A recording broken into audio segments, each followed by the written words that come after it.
expected it to turn out like this. TheBoxingVoice.com. Shout out to the community, man. I appreciate y'all. What's happening, people? Info Joe, Los Angeles, in the building. Adrian, the problem wrong, the man from the frozen tundra. Keem, straight out of Florida. Liz Lowe, Decatur, Georgia. You already know what it is. It's the Queen, Martha K, Detroit. Stand up. David Maldonado, New York City. Yo, Nuts, don't cut me off, man. Don't cut me off. King Amin of Essex, catch me for them championship rounds. Big Super Mac, Plainview, Texas. Davidian in Buffalo. God bless you all. In Jesus' name. Without Chai, it ain't nothing. Without the callers, it ain't nothing, man. Bad Girl, TKO, San Diego, California. Big Fish Vega, Palm Beach, Florida. Intrigue the Incredible, straight out the ATL. James Benitez, Huntsville, Alabama. It ain't hating, it's just the truth. Show Kid, Mount Vernon, New York, suckers. SDS Promotions. Coach Mide from London, UK. Let's go! I'm ready! Checking in from Tennessee, it's Lethal James, P-A-Y-N-E. It's lethal. Line 6 Reed, just spreading that boots gospel. Mo from Bama, only in America. Well, I'm a true attestation to the American dream. King Born, Crown Heights, Brooklyn. You heard? 4 chicken wings and french fries, breakfast and champions. Let's get to it. JT, New Orleans, Louisiana. Stuff like that. Yo, TVB, this Coach J-Mac. New Orleans, Louisiana, 504, baby. What have you? C. Y. E. California. Like the video, subscribe to the channel, join YouTube members and Patreon for some. This is the #1 pound for pound and 2-division champion, Marvin the Tank Furman from Dallas, Texas. LV Southern, from DC to Stunt City, Bomb Squad. Brandon Maurice, a.k.a. the AJ Trucking, straight out of Cincinnati, baby. Madback 100, U.S. Virgin Islands. Chick Chickarelli, Hollywood, California. Louis Reyes, Boston, Mass. Yo, drop that SDS shit, This son. message was brought to you by SDS Promotions. The voice of the people, there is no equal. You can add Nestor Gibbs on Skype to be part of the conversation. TheBoxingVoice.com. As I always say, please make sure you push the thumbs up. Share this in every episode of the Boxing Voice podcast. This is TBD for life. If you ain't on Patreon, that's because you're stupid.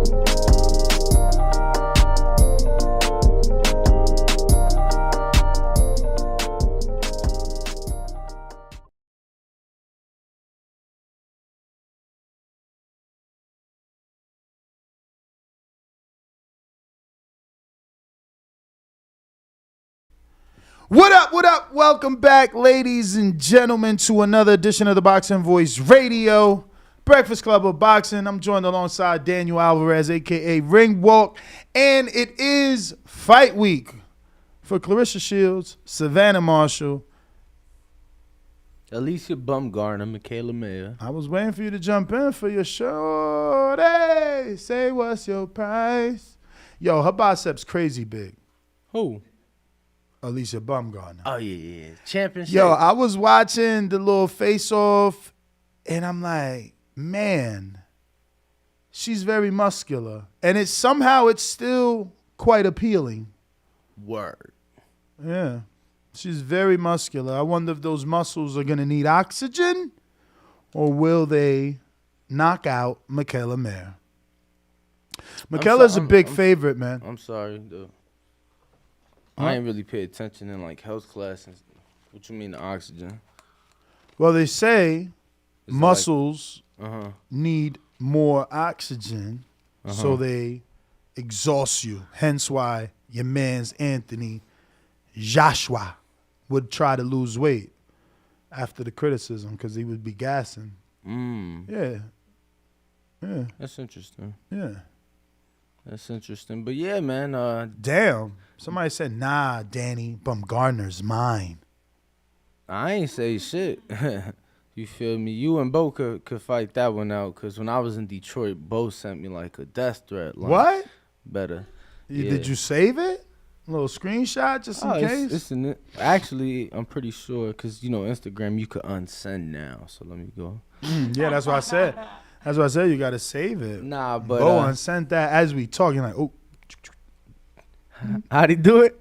How'd he do it? He had to catch it the first time. Yo, looks like we already got a fat $20 super chat from my man Izzy all the way in Oklahoma. OKC, what up? He says, this is just cuz super chat. Okay, just cuz super chat. Always in the background, always supported, even if quiet. Shout out to my man, Rue. Shout out, Rue. The hater he is. Shout out to Izzy, showing some love. Yeah, I'm sure you enjoyed yesterday's interview, with a Tulsa. I can't say native because you're like in a way different part. We checked it yesterday. Oklahoma native. Yeah, because we checked it yesterday. You said the they're like 2.5 hours away. Whoa. Yeah, 2.5 hours I actually away. seen his gym. I ain't go in person, but I did see it. I did see the gym, the barn. Yo, currently as we speak, yes, the fight in question between I was Claressa watching Shields and Savannah Marshall, and obviously the main event press conference is on now. I got an opportunity to obviously watch Alycia Baumgardner and Mikaela because they were up first. And, completely satisfied with the back and forth, even though it's died down. Like, they're both tired of talking. They're ready to rumble. I think tomorrow, though, we get us a push at the weigh-in, for sure. For real? Oh, yeah. From who?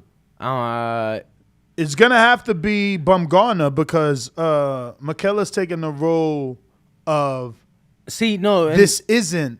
And I think that she's not emotional and it won't get under her skin. She's saying the opposite. I think tomorrow is when that could change because you facing off. You're going to be right here, nose to nose. Again, I just don't think that Mikaela crosses the line because she's already taken a stance of she's the one that can't control herself. She's the one that's cursing. She's the one that's emotional. I'm fine. I'm a professional. So then you'll look like a hypocrite and you will look more emotional than anyone because you claim not to be, then had an outburst. So then, if that were to happen, would you say like, uh-oh, red flag? Would you be like, okay, she got under her skin, like? I mean, it don't matter because Mikaela fights that way. She fights fiery anyway. So, like, normally when someone gets under your skin, you're trying to go for the knockout, but that's what Mikaela does. She throws hands. She lets hands go. It's going to be interesting to see what Baumgardner does with all those punches. She talked about parrying and slipping. Man, that takes a lot of work. That takes a lot of work, and work takes a lot of energy, and energy requires stamina. I don't know. It's going to be interesting. Maybe the bookies got it right. So does throwing a lot of punches, though, Ness. But not for Mikaela. That's her M.O. You never question Margarito's ability to throw punches, just like we don't question Leo's ability to throw punches. We never went into the tank fight saying, oh, wow, Leo might gas himself for throwing too many. But no, that's what he does. He throws punches. Not even Big Baby, who we knew threw 60 per round. We never thought of him not throwing. Like, dudes that throw, the only time we question whether or not you're going to let your hands go is if you get encountered by a puncher or if that other person is a puncher. And this fight is that. But in both cases. Yes. But again, Mikaela herself talked about that for both cases and said, we'll see. Allegedly, Marshall's a puncher. But I'm sure the girl I'm picking in Shields is going to be faster and more active. Right. Like me. I'm going to be faster and more active. And we'll see if Baumgardner's really a puncher. Yeah, no, it's funny because I've spoken to a few fighters on this fight, and they're like, yo, this fight could literally play out numerous different ways. Well, we're gonna check the line and see if the bookies even think this could be a draw, because we haven't spoke about a draw all week or since this fight was announced. But is a draw a possibility in your eyes? And shout out to Matchroom. Shout out to Boxer. Shout out to Top Rank. Shout out to one other promoter, right? Ben Shalom. That's a lot of different. So Dimitri Salita. That's a lot of different promoters on one card coming together, working together. You know, Danny likes to play me out and say that I believe in the Kumbaya world. Well, there you go. This is Kumbaya. Now the men need to take a page out of the women's book. Shout out to Al Mitchell. That's his name? Yeah, Coach Al. He put Crawford and Earl on blast. He like, you know, the women, look at them. This is the best fight in the best. You know, they making waves. I just hope I'm not 90 when Earl and Crawford fight. And oh my God, the entire place went crazy with laughter. Like commentators after Al was gone are still talking about how charismatic Al is. And yeah. When was that? Today. Oh, really? Yeah. At the press conference, I'm assuming. Minutes ago. Okay. Minutes ago. I watched it while, you know, drinking coffee, scheduling, driving to work, all that good shit, because it was pretty long. But, yeah, we'll see, man. It's going to be an interesting fight. Both styles are the same. Speed, activity, alleged power. I'm going to assume Baumgardner has a little bit of slickness. You know, I want to believe Harrison, who's full head trainer now, is going to add something. Harrison looked beautiful in the Sergio Garcia fight. You know, amazing in that Willie Nelson fight first 6 rounds. You know, Jamel Charlo first 6 rounds, amazing. So it's like if he can pass that on, but add in that stamina that's needed to perfect that style, because you can't be a boxer without stamina. Boxers require legs, movement, so they overexert themselves more than the plodding fighter that's coming forward. Nah, the boxer got to be slip, head movement. Oh, doing all this crazy. You get tired quicker. And these dudes don't fucking understand that shit. So you got to decide what's your style. Because if you a boxer, you better go hit that road. You better get them rounds in. You better be able to throw punches and move and move and move some more. Keith, beautiful boxer. Amazing legs. At the highest level, you see, and glass half full, half empty. You pick your side. At the highest level, he didn't get knocked down by Pacquiao. He took his mouthpiece out. At the highest level with a legend. Anyone gives you that scenario before it actually happens, you'd be like, hell no. Man, any fighter take his mouthpiece out in front of Pacquiao knocking him out. Now you got one less hand. That's Manny Pacquiao, man. MP power. But now Keith does it, and they're discredited. It's like, oh, nah, bro. Look, he's soft to the body. He had to take his mouthpiece out. Meanwhile, forgetting he got one less arm now to defend himself versus a legend. I'm going to be honest with you. This last time against Barrios, because I was in person at the Pacquiao fight, ringside, you know. But for this last fight, when I saw it again, I remember thinking to myself, as you were sleeping on the couch across from me, I remember thinking to myself, like, yo, that's a weakness. Like, my man's, you know, clearly he got a weakness to the body. So why he doesn't have a knockdown to the body? Listen. I promise you, it's the most essential key in life is listening. So, you know, I remember seeing that. And then sometime, it might have been like the next show we did. You were like, shit, I think that shows his experience, his veteran, like, you know, savvy. And I'm thinking about him like, shit, he ain't going down. Nope. You get what I'm saying? He's making it out the round. It ain't no 10-8. And no scenarios. It ain't no 10-8. You know, so that's the way I look at it now. You get what I'm saying? At the end of the day, Mario Barrios. If you're a trainer, what would you rather your fighter do? If he can be hurt and avoid a knockdown, do you want him to do that? Or if you think your fighter's hurt, do you want him to take the knee? I mean, that's really hard. It's like, it really is a scenario thing. But no, I mean, in this case, we talking Keith Thurman, those times he's took his mouthpiece out. He made it out the round, so I'd rather, you make it out the round, not lose that extra point you would in taking a knee or going down. Obviously, because now that's just one more battle in winning that fight. So to address my hater in the chat, there is no change in energy. Usyk didn't display world-class ability when being hurt, and he wasn't even nearly as hurt to the body as Keith.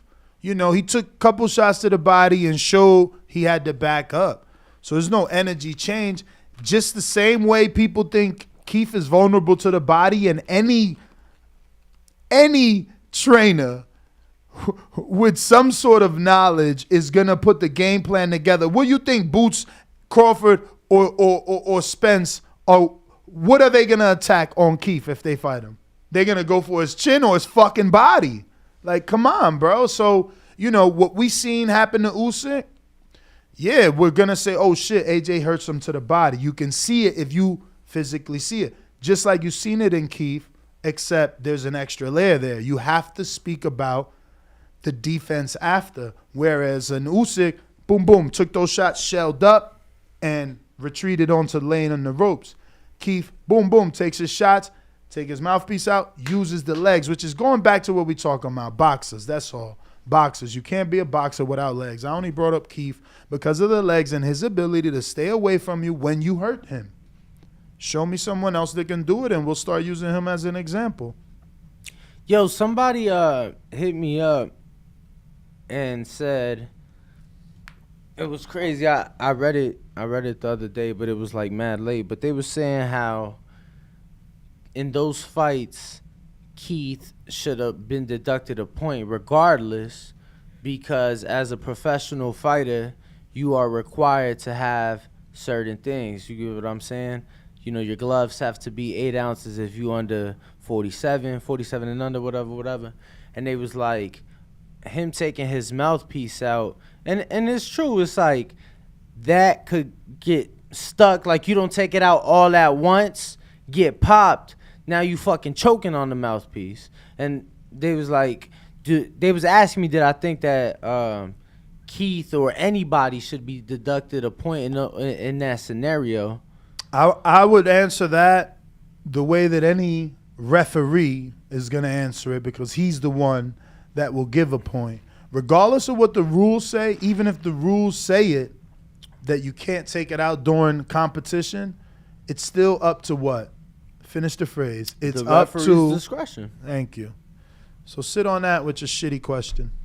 Oh, No. actually, it wasn't a comment. That was something you was talking about. It was a DM I got. All right. Well, There there was a goes your DM I got. answer, DMer.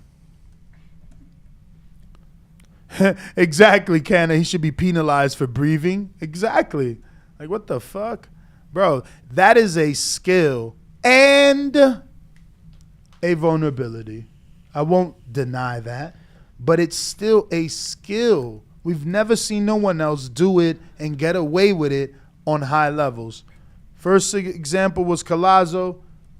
Yo, but second was Pacquiao. I think you hit it right on the nail just now, the way you said it. It's a vulnerability and a skill. Because at the end of the day, you're talking about a knockdown in a Pacquiao fight that would have been 2, because Pacquiao obviously got the early one. And remember, he doesn't get that first knockdown, he arguably wins or draws. So him going down a second time because of the body shot would have been the nail in the coffin. So again, you gotta say that's resilience. I know that determination. I know that was a while ago. Do you remember who you thought won that fight? Pacquiao. I mean, I didn't think it was as close as Keith. Okay. Nah, man. I was just asking. I know, bro. It's Pacquiao. You know what you gotta do. You know, this is sport. I live in reality. I don't want to hear about, but the rules say no. In this sport, you got to do a little more than. You got to convince those 3 people outside. Forget what the rules say. You know what I mean? But anyway, back to Mikaela Mayer versus Alycia Baumgardner and Claressa Shields versus Savannah Marshall. I will say I am very happy that I was able to lock that in when I caught Claressa at plus money, she has gone down to minus money, which is still decent. Last I checked, she was like a minus 110. I caught her at a plus 110. Okay. Thank you, Claressa. Now the bad part is, I put it in a parlay.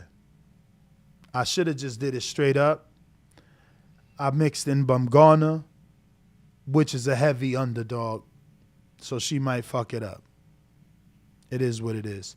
I think yesterday, though, on Bovada, because I'm betting with 2 sites now, if you need our link to Bovada so that you can bet there and, you know, make sure TBV gets a little kickback. And we got to keep a close. Do they have all the prop bets available? Everything. Bovada's nasty. No, I was gonna say. I'm so happy to finally be able to say that. I know that they do, but I didn't know if they had it, 2 days out. Or No, they got everything, bro. Okay. We got the over-under right now.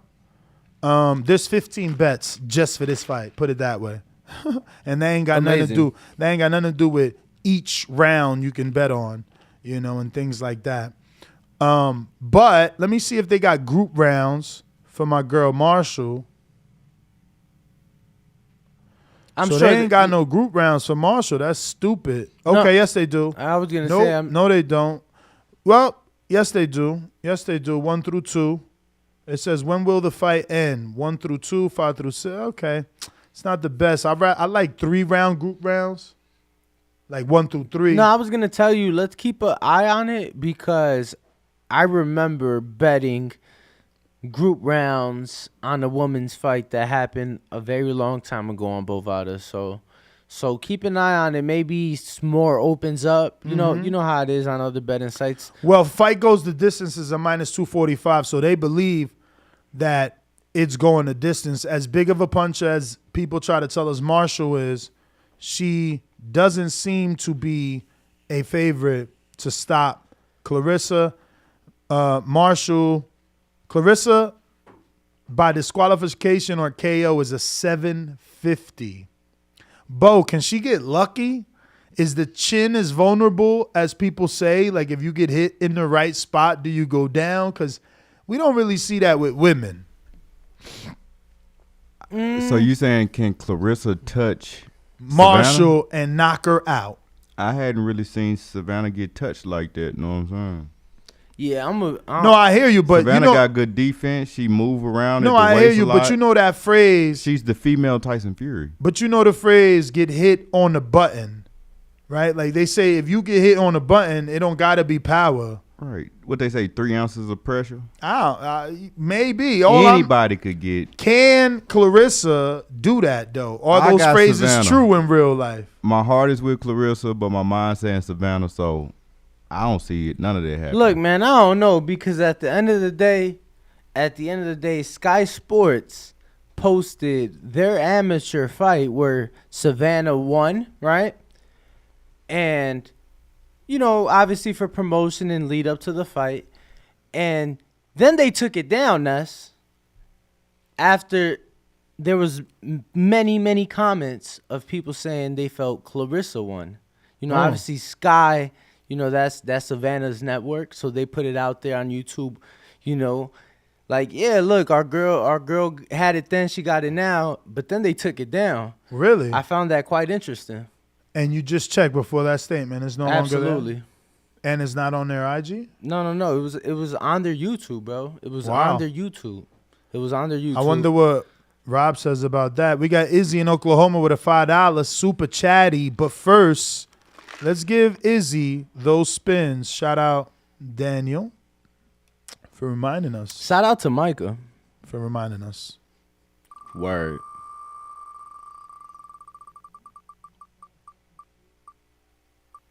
Okay. Well, that's actually got to get removed, and it's ill will that won, but ill will, you have to contact us, and you did in the past via Instagram. I wish I could remember that so I can find you instead, but I do need it. Yo, we back. I know. That's the power of my internet from my phone. I'm using my phone to tether. It's crazy. It's working. We back? No, we literally back. Oh, all right. What up? I think we back. We are back, and we can't do much. Why come? Because I'm using my phone internet, champ. Like, I'm literally using 5G. How is your phone internet working on my phone as well? Like what? Bro, your phone has phone internet. What are you talking about? No, I'm saying. Huh? Yeah, my laptop. Yeah, it's the internet's back, champ. Yeah, the internet got it. Refresh yours. Now, yeah, I ain't gonna lie. This shit tweaking. It ain't got internet. Y'all tripping. No, I think maybe he's tethering and don't know. I think. Don't be connecting to my phone, bro. How I'm connected to your phone? How can you do that? Because it comes. What the hell? Y'all don't know shit about technology. Yeah, no, it's a mobile hotspot. Exactly. Yeah, of course. Yeah, nah, I don't have a password. He don't have a password. He crazy as hell. He crazy. He trying to get hacked. We finna connect to it. We back, baby, and we talking about internet. We can't talk about the fight. We can't accept any callers. So I'm gonna close more windows too, so that I'm using less. They said honestly, I'm dropping a bag on AB at a plus 220. Danny, you dropping that bag on a plus 220? I'm placing some bets this weekend. You know, week 1 of NFL, the ladies this weekend, college football. Oh, you gonna parlay something? Oh yeah.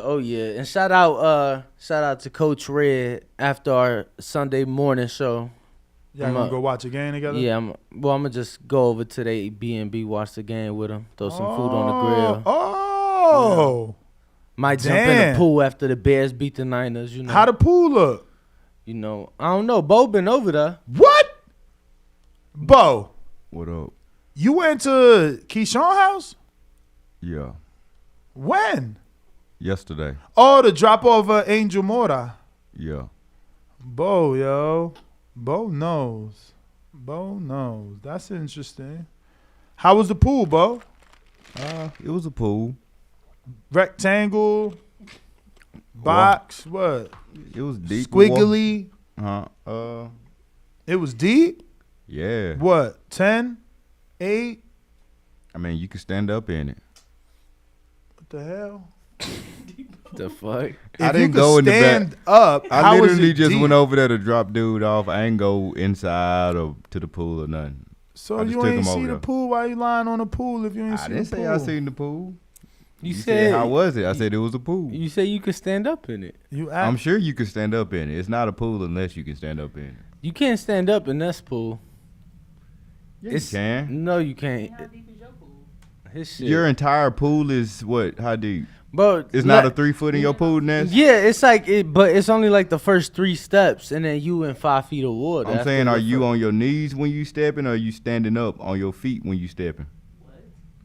My man said standing up on your feet because he said you can't stand up in it. So I'm trying. My man said you got more malfunctions than Jurassic Park. Listen, fams, don't you? We got no control over desert storms. This Mother Nature, boy. Bruh, it's like desert storms, man. Literally. The fuck?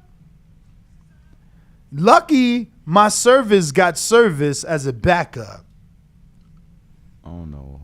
They about to send me a text like, what in the fuck is you doing? Boy, that phone bill gonna be like 2 racks when it come. Racks on racks on racks. Racks on racks on racks. Back to the betting though. Damn, I can't. I'm gonna open up a site. Close all these. They said, Ness, when you calling a fight poolside? It's funny. We was just talking about. We're not really talking about calling a fight. Watching poolside, a fight poolside. but watching a fight poolside for sure. Cause I was telling us like, yo, champ, you should put a TV over here in the backyard. And he's like, no, I was thinking about over here. And then the next day he like, nah, champ, you was actually right because over there gets all the shade all day. I actually did lock in Claressa Shields plus 115. Straight bet. Oh, just no now? parlay. Yeah, I got a parlay with Baumgardner on mybookie.ag, and I did use the code bet TBD. Then I got a $25 straight bet on Shields to win by decision on Bovada, where we don't have a code, but We got the link, so I put it in the chat. Yo, where's our Jonesy from? Ohio, I think. Ain't our Jonesy Jonathan Sims? Are they the same person? I don't know. I always get them confused. I just know they a hater. That's what I know. What do you hate on? He a hater. What do you hate on? Hating on my Bears. On your Bears? Yeah, they gonna beat the Niners this weekend, man. What you think? I'm finna say otherwise? I don't even know what that is. Modern hater. King Boxing is a member for 20 months. You should get into other sports, bro. Like, you know, at least like keep up with, you know, the most current shit. I don't want to. Let me tell you, last night, bro, my phone was just going crazy with like, cause you know I got all the sports apps, you know, the ESPN. Why would I want that though? No, listen. You know, I mean, you got ESPN on your phone too. I don't have no notifications because I don't watch all those sports, bro. And they don't notify you for boxing. Look, my phone was going crazy for the U.S. Open last night, so I tuned in. Not interested, bro. Tuned in. People talking about how it was one of the greatest matches of the last 25 years, and I was entertained. As a casual fan, you thought so too. I was entertained. It's not my thing. I was entertained. I was thoroughly entertained with the sleep I got last night. Yeah, I kind of. That's what I kind of like. I prefer that. My dreams are more. Yeah, I woke up entertaining than fucking tennis. Yeah, I mean, I woke up late, so. It's forbidden in my house to look at Serena's bushy eyebrows. I don't want any little girls growing up in my house ever thinking that that's okay. No one should have a Sunni on their face on their eyebrows. Chill out, bro. You shouldn't. What do you mean? I'm just saying, just chill, chill. Why? That's my opinion. I don't like bushy eyebrows. You like bushy eyebrows? Start talking highly of women with bushy eyebrows. I mean, nobody was talking about it. You chose to bring it up. I mean, you talking about the U.S. Open. That's what turned me off, seeing them bushy eyebrows. I mean, she's been out for like a week. And then it was that was the last one I seen casually at a bar on a Thursday. Men's match, nonetheless, you know. Mm-hmm. So. I did see that other dude with the chain that did all the gyrations with his waist and then still lost. Pretty stupid to be cocky and lose, huh? I don't know if that's really being cocky. I think what? You get one little score and you start fucking humping your opposition a la Broner. Then you lose. That's a pretty common, like, celebratory, you know, thing in tennis. Sure. Last I checked, I guess it's because he's 20 years younger than me. Last I checked, when you go like this, that means you fucked someone. So if I score and I go like this, I fucked you, and you're fucked. But guess what? The one that was fucked was the silly Billy doing that shit because he got eliminated, did he not? I don't even know who you're talking about. You do with the chain. The only fucking tennis player who wore a chain. Don't act like you don't know. I mean, I didn't watch every match fucking of the liar. US Open. You're a liar. You know exactly who I'm talking about. I don't, champ. I don't, but nonetheless. Actually, Alan, I don't do anything to my eyebrows. God gave me these sexy things naturally. I don't have to do any of the plucking Puerto Ricans and other nationalities do. This is all natural. No gels, no greases or balms, nothing, man. It's pretty cool. I don't even have to, like, brush them, which is obviously something others should do. You ready to get back to boxing? Oh, I thought we were still talking tennis, which is what you brought up. I brought up tennis. And I brought up tennis. Some other shit. No, I brought up the people in tennis. Hygiene and shit. The people in tennis. Those people were in the U.S. Open. I'm just talking about Our guest has arrived. Oh, who's that? David Garcia. That's right. King David. The young amateur. I think he's underage, if I'm not mistaken. I believe it was his father who reached out to us.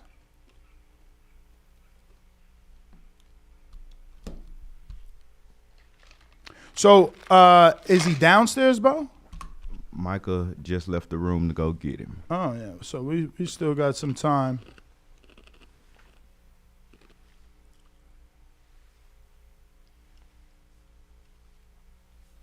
Looks like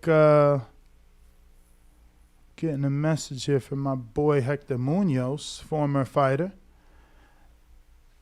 Heavy sparring partner for a lot of people out here. I wonder if he's still doing that.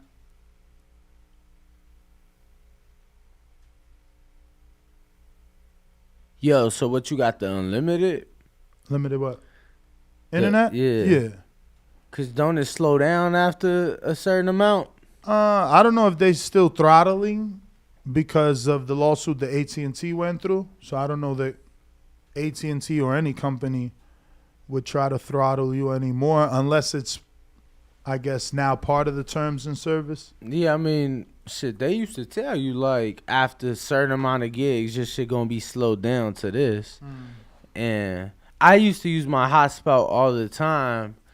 That shit was 1,000,000% true. That shit used to be slowed the fuck up. So I was just curious. Yeah. He said, read his super chat. What super chats we got? Let me see. Looks like CYP got one. I'm going to pull that up in a minute, CYP. Got to get to that tab, my friend.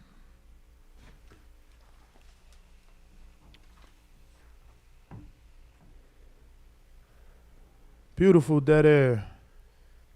Yo, you know, bro, I've been watching so many other people's shit, bro. It's actually a pretty common thing for people to take a few seconds to kind of, you know.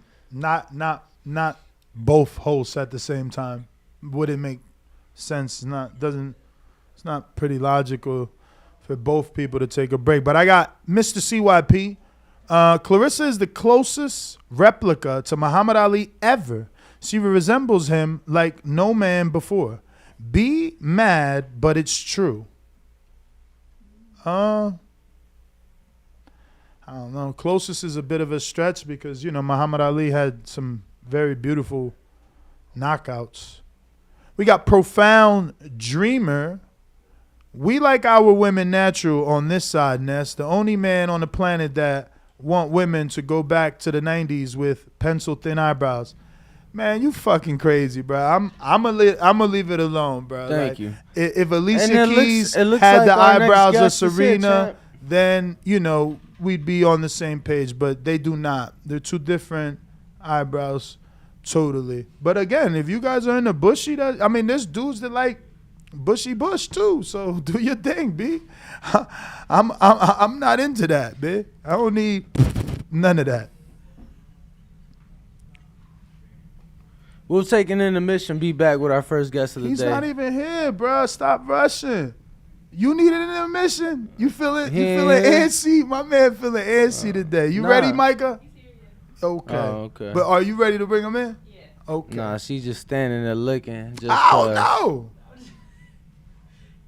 We'll be right back, ladies and gents, with some more Danny and Ness.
What's up, ladies and gentlemen? Welcome back.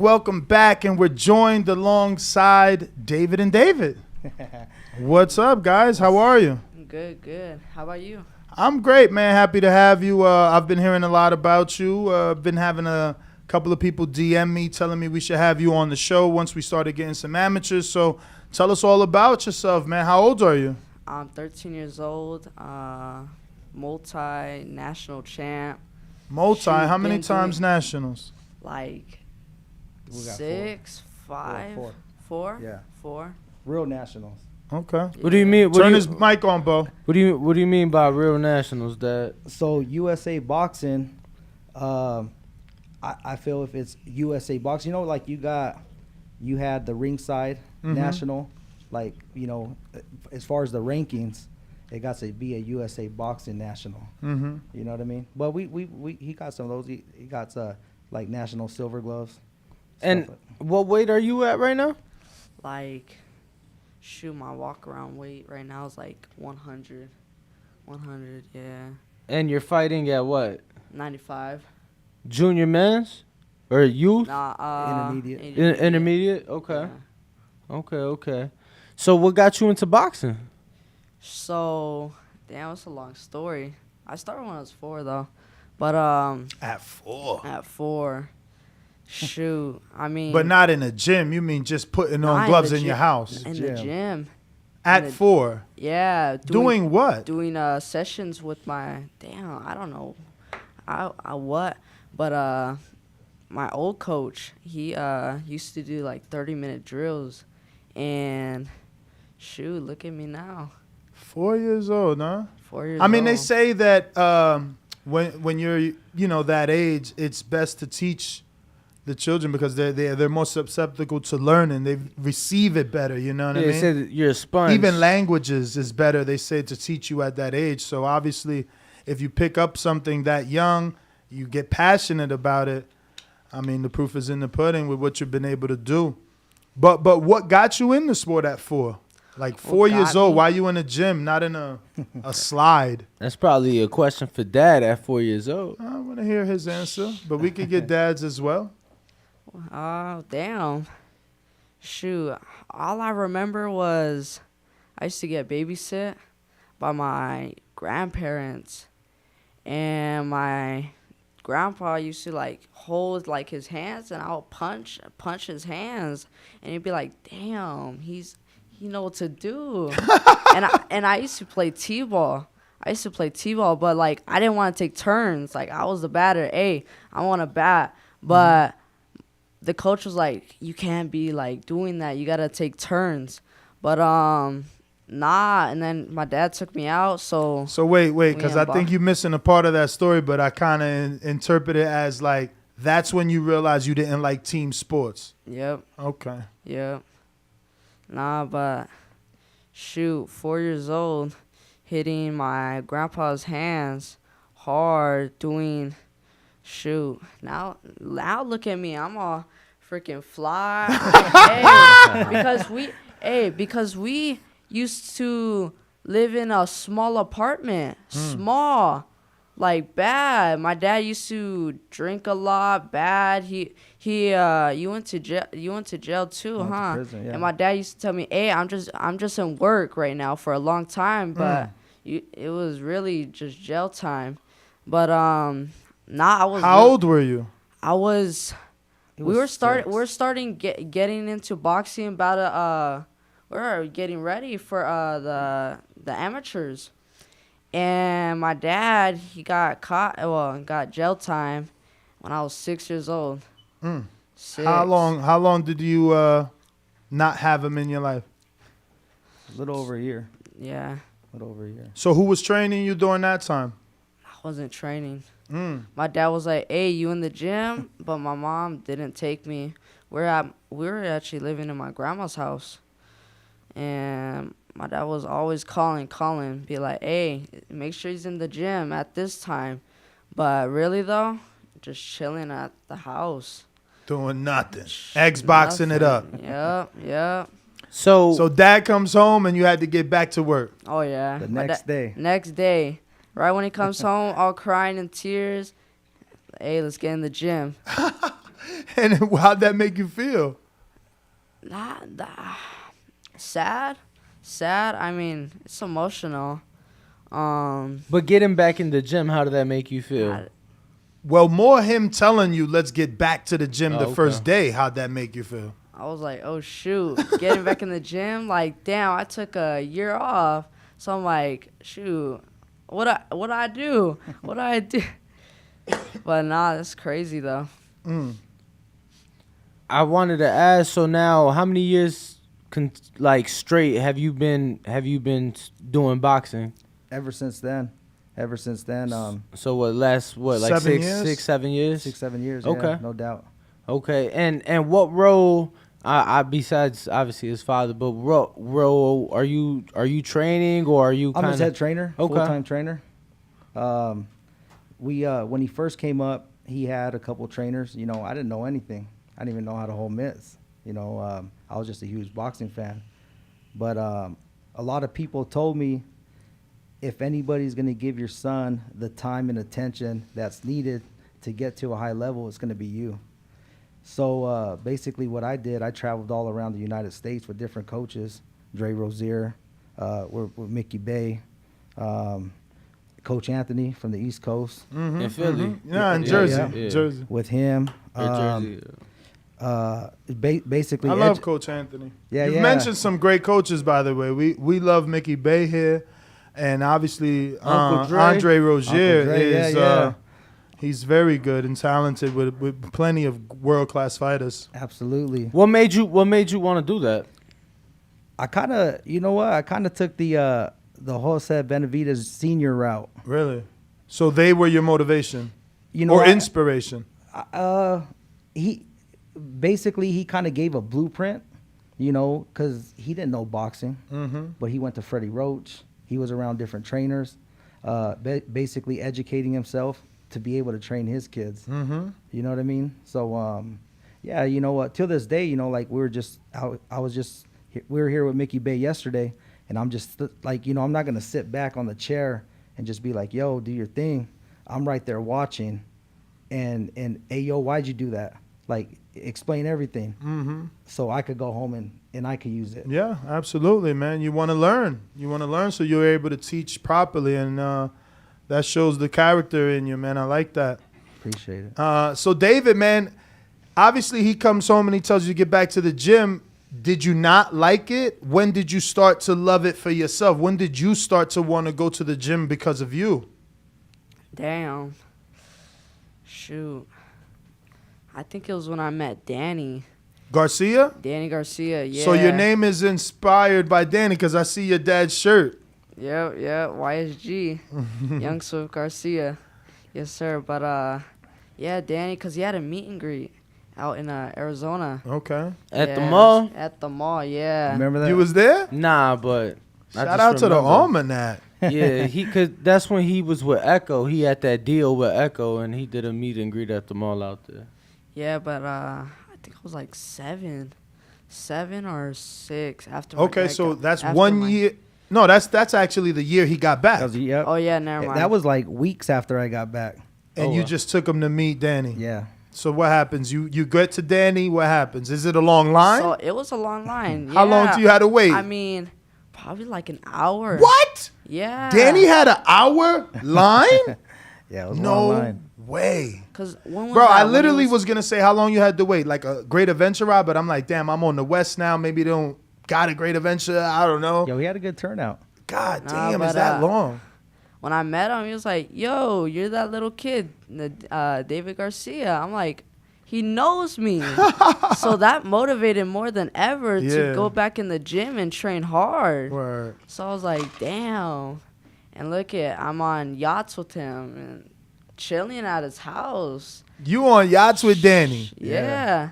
So wait, how'd that happen? Because Phoenix and where the yacht is at is two different places. We went out to Miami for that purpose, to chill with Danny. Oh, wow. At his crib. He invited y'all out. Yeah, no doubt. Wow. So we're out there. Matter of fact, from the airport, we went Shout out to his Danny house. Garcia, man. That's amazing. Yeah, that's no what doubt. you do right there. That's how you get some new talent in this sport, by influencing them and giving them inspiration and motivation, man. Absolutely. Dad, I gotta ask. I mean, obviously, you know, your son feeling fly, looking fly, kicking it with Danny and stuff. But how do you keep him level-headed and focused? Because at the end of the day, you get what I'm saying. From where he's at to where Danny's at, it's a long journey. long journey away. You're right, and he sees a lot when he's out there, big things. So, when we get back home, I basically explained to him, yo, Danny worked hard for that from day one. Look where he's at, and he's still working hard. Like, basically, you got to humble yourself, and you got to give it your all day by day to get to where he's at. And I never really felt him like come home like big-headed, cocky, like, yo, I'm doing this, I'm with that person. You know what I mean? I think he's just more of a mellow kid, like as it is already. So I don't ever see none of that really like get to him. So I really don't have to do any like, yo, you better chill out, like, you know what I mean? No, only reason I'm asking, obviously, we see any athlete these days, the freshest jewelry, the nicest of the cars, and I've been around the block a couple times to know that sometimes the fighters that's around the champions, you know what I'm saying, they'll be around them, but it's like, y'all not working like the champ. Or it's like they lose focus because they see what the champ got, and I'm like, yeah, but the champ been doing it this many years. It's No doubt. you get what I'm saying? You know what helps with that? So like when Danny was getting ready for Spence, he went to training camp with them for a little bit, right? Okay. So he sees the grind. Okay.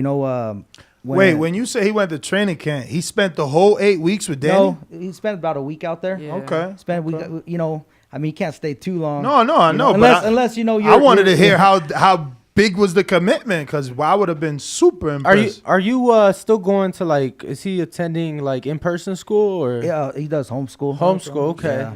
Okay, how you like that? It's fun. I mean, it's pretty easy, not gonna lie. But I could do it like whenever. Like I could take 5-hour break. Right. And no email or no text by teachers and all that. Now, I could do it anytime. I just gotta finish the work. Okay. Yeah. So obviously that facilitates you guys to move around, let him go out to Philly or camp, wherever it may be. So for you, do you kind of miss like, damn, like I'm not seeing my friends every day, or I'm not able to do what they're doing. I'm not able to participate in gym class or, things like that. Or have you kind of understood the bigger picture? Nah, I didn't have no friends at all. I was always that alone kid, but mostly popular, but always no friends. Make that make sense, champ. How you popular ain't got no friends? I mean, they could be my friends, but I'm not their friends. I'm not there. Like, I'm not their friends. I love them. I love them. I get it. They rock with you. Don't mean you rocking with them. I get Facts. you. Facts. He's amazing. So wait, how'd you get your wife or his mom to be okay with taking him out of school and this idea that he's gonna be a professional fighter and basically change life for y'all? Because that's what it is. You're not taking him out of school for no reason. It's an investment. It was solely for boxing. Yes, that's the reason. Because he does. So how'd you convince her, and what was her first thoughts? Like, realistically, she barely got on board as of last year. From the age of 4 till last year. What was it that changed her mind? I think she's seen the taking that some people had to them that were in high positions, trainers, fighters. Like, she saw that they seen the talent. They're seeing what my husband's saying. Like, okay, I know you're saying it because it's your son. Everybody thinks their son's great. Mm-hmm. But I see, I see what's coming out of this. So she's with it now.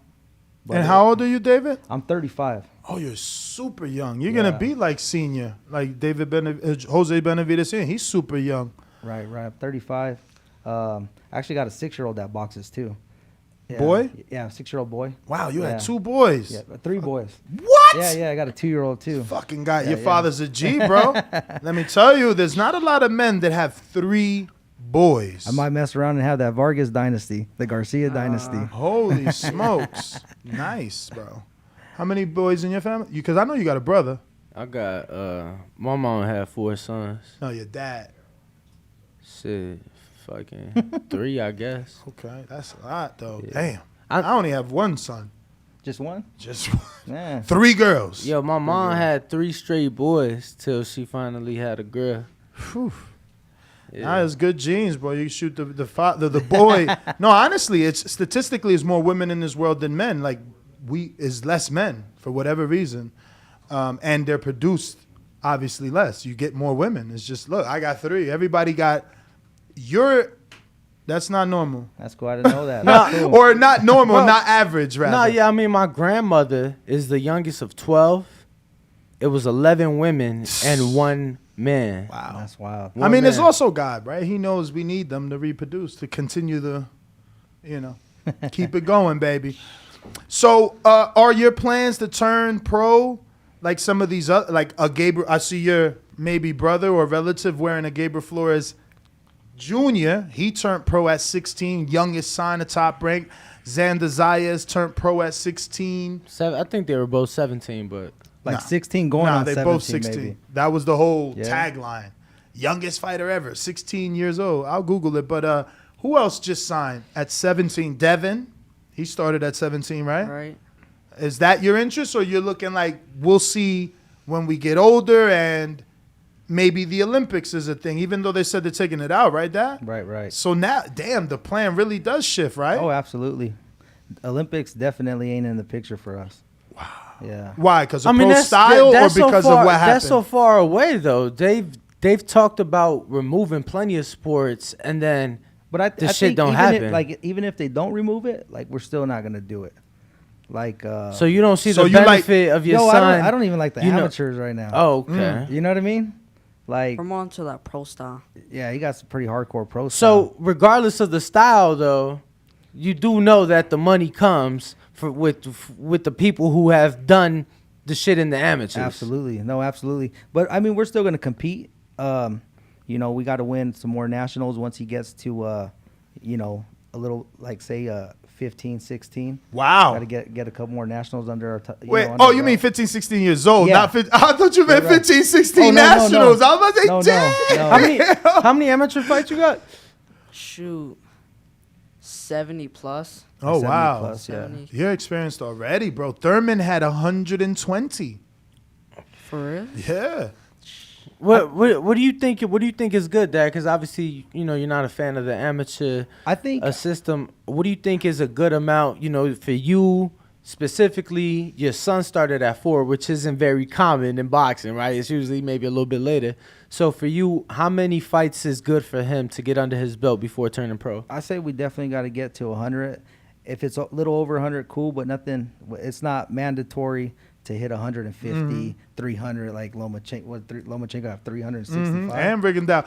I mean, I say worry more about accolades than fights. There you go. Not the amount of fight, the quality of the fight. Yeah, I'm trying to remember. I think it's Kashad Elliott is like a 9 times national champ. Like when you have that many national, right now a lot of your national wins are as a young. You need to be like kind of looking like an adult. So they can see that talent is going to translate against another man in the pros. So having some national wins as a teenager, as a 15, a 16-year-old where you're a little more filler is going to convince the managers. But, you're already at 4. Y'all not far, man. I'm telling you, because 9 is a lot. Like, I remember, again, when Kashad Elliott got signed a split T, that was his tagline.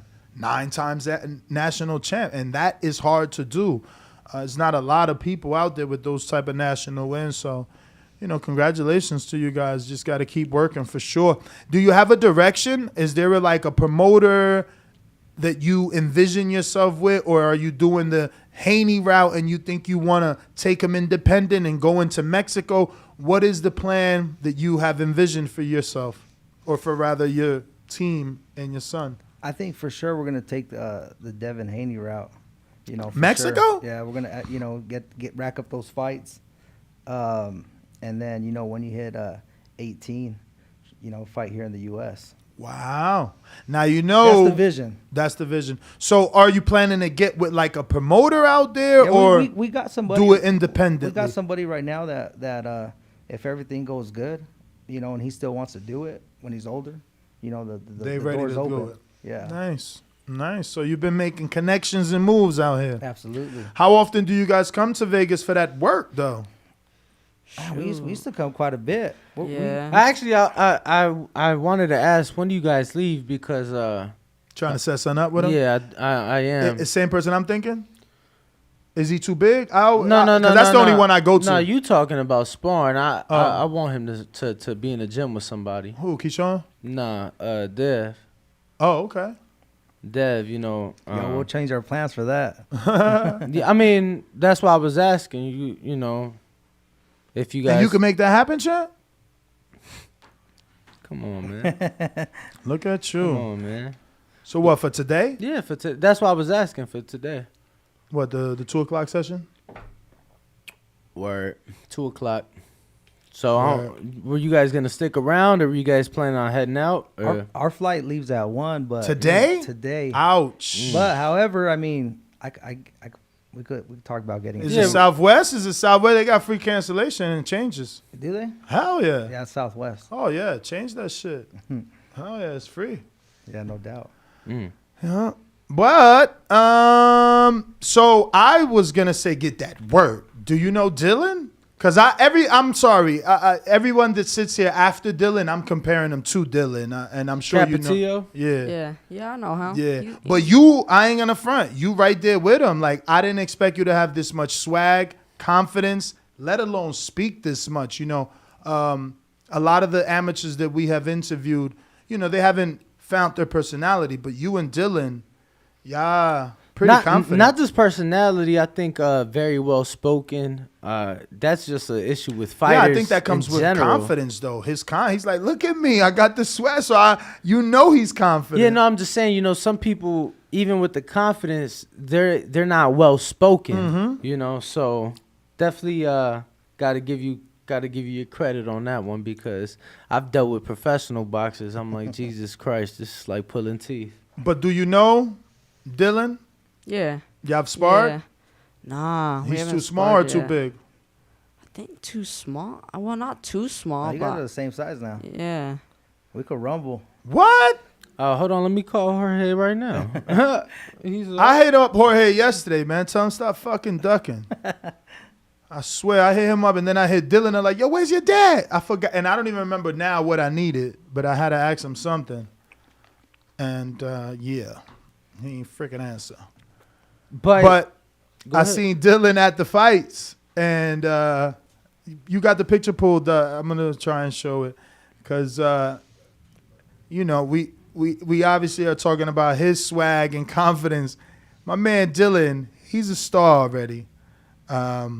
So if you are in that weight class, you might want to fight him, because he's known out in these streets. So look at his dad.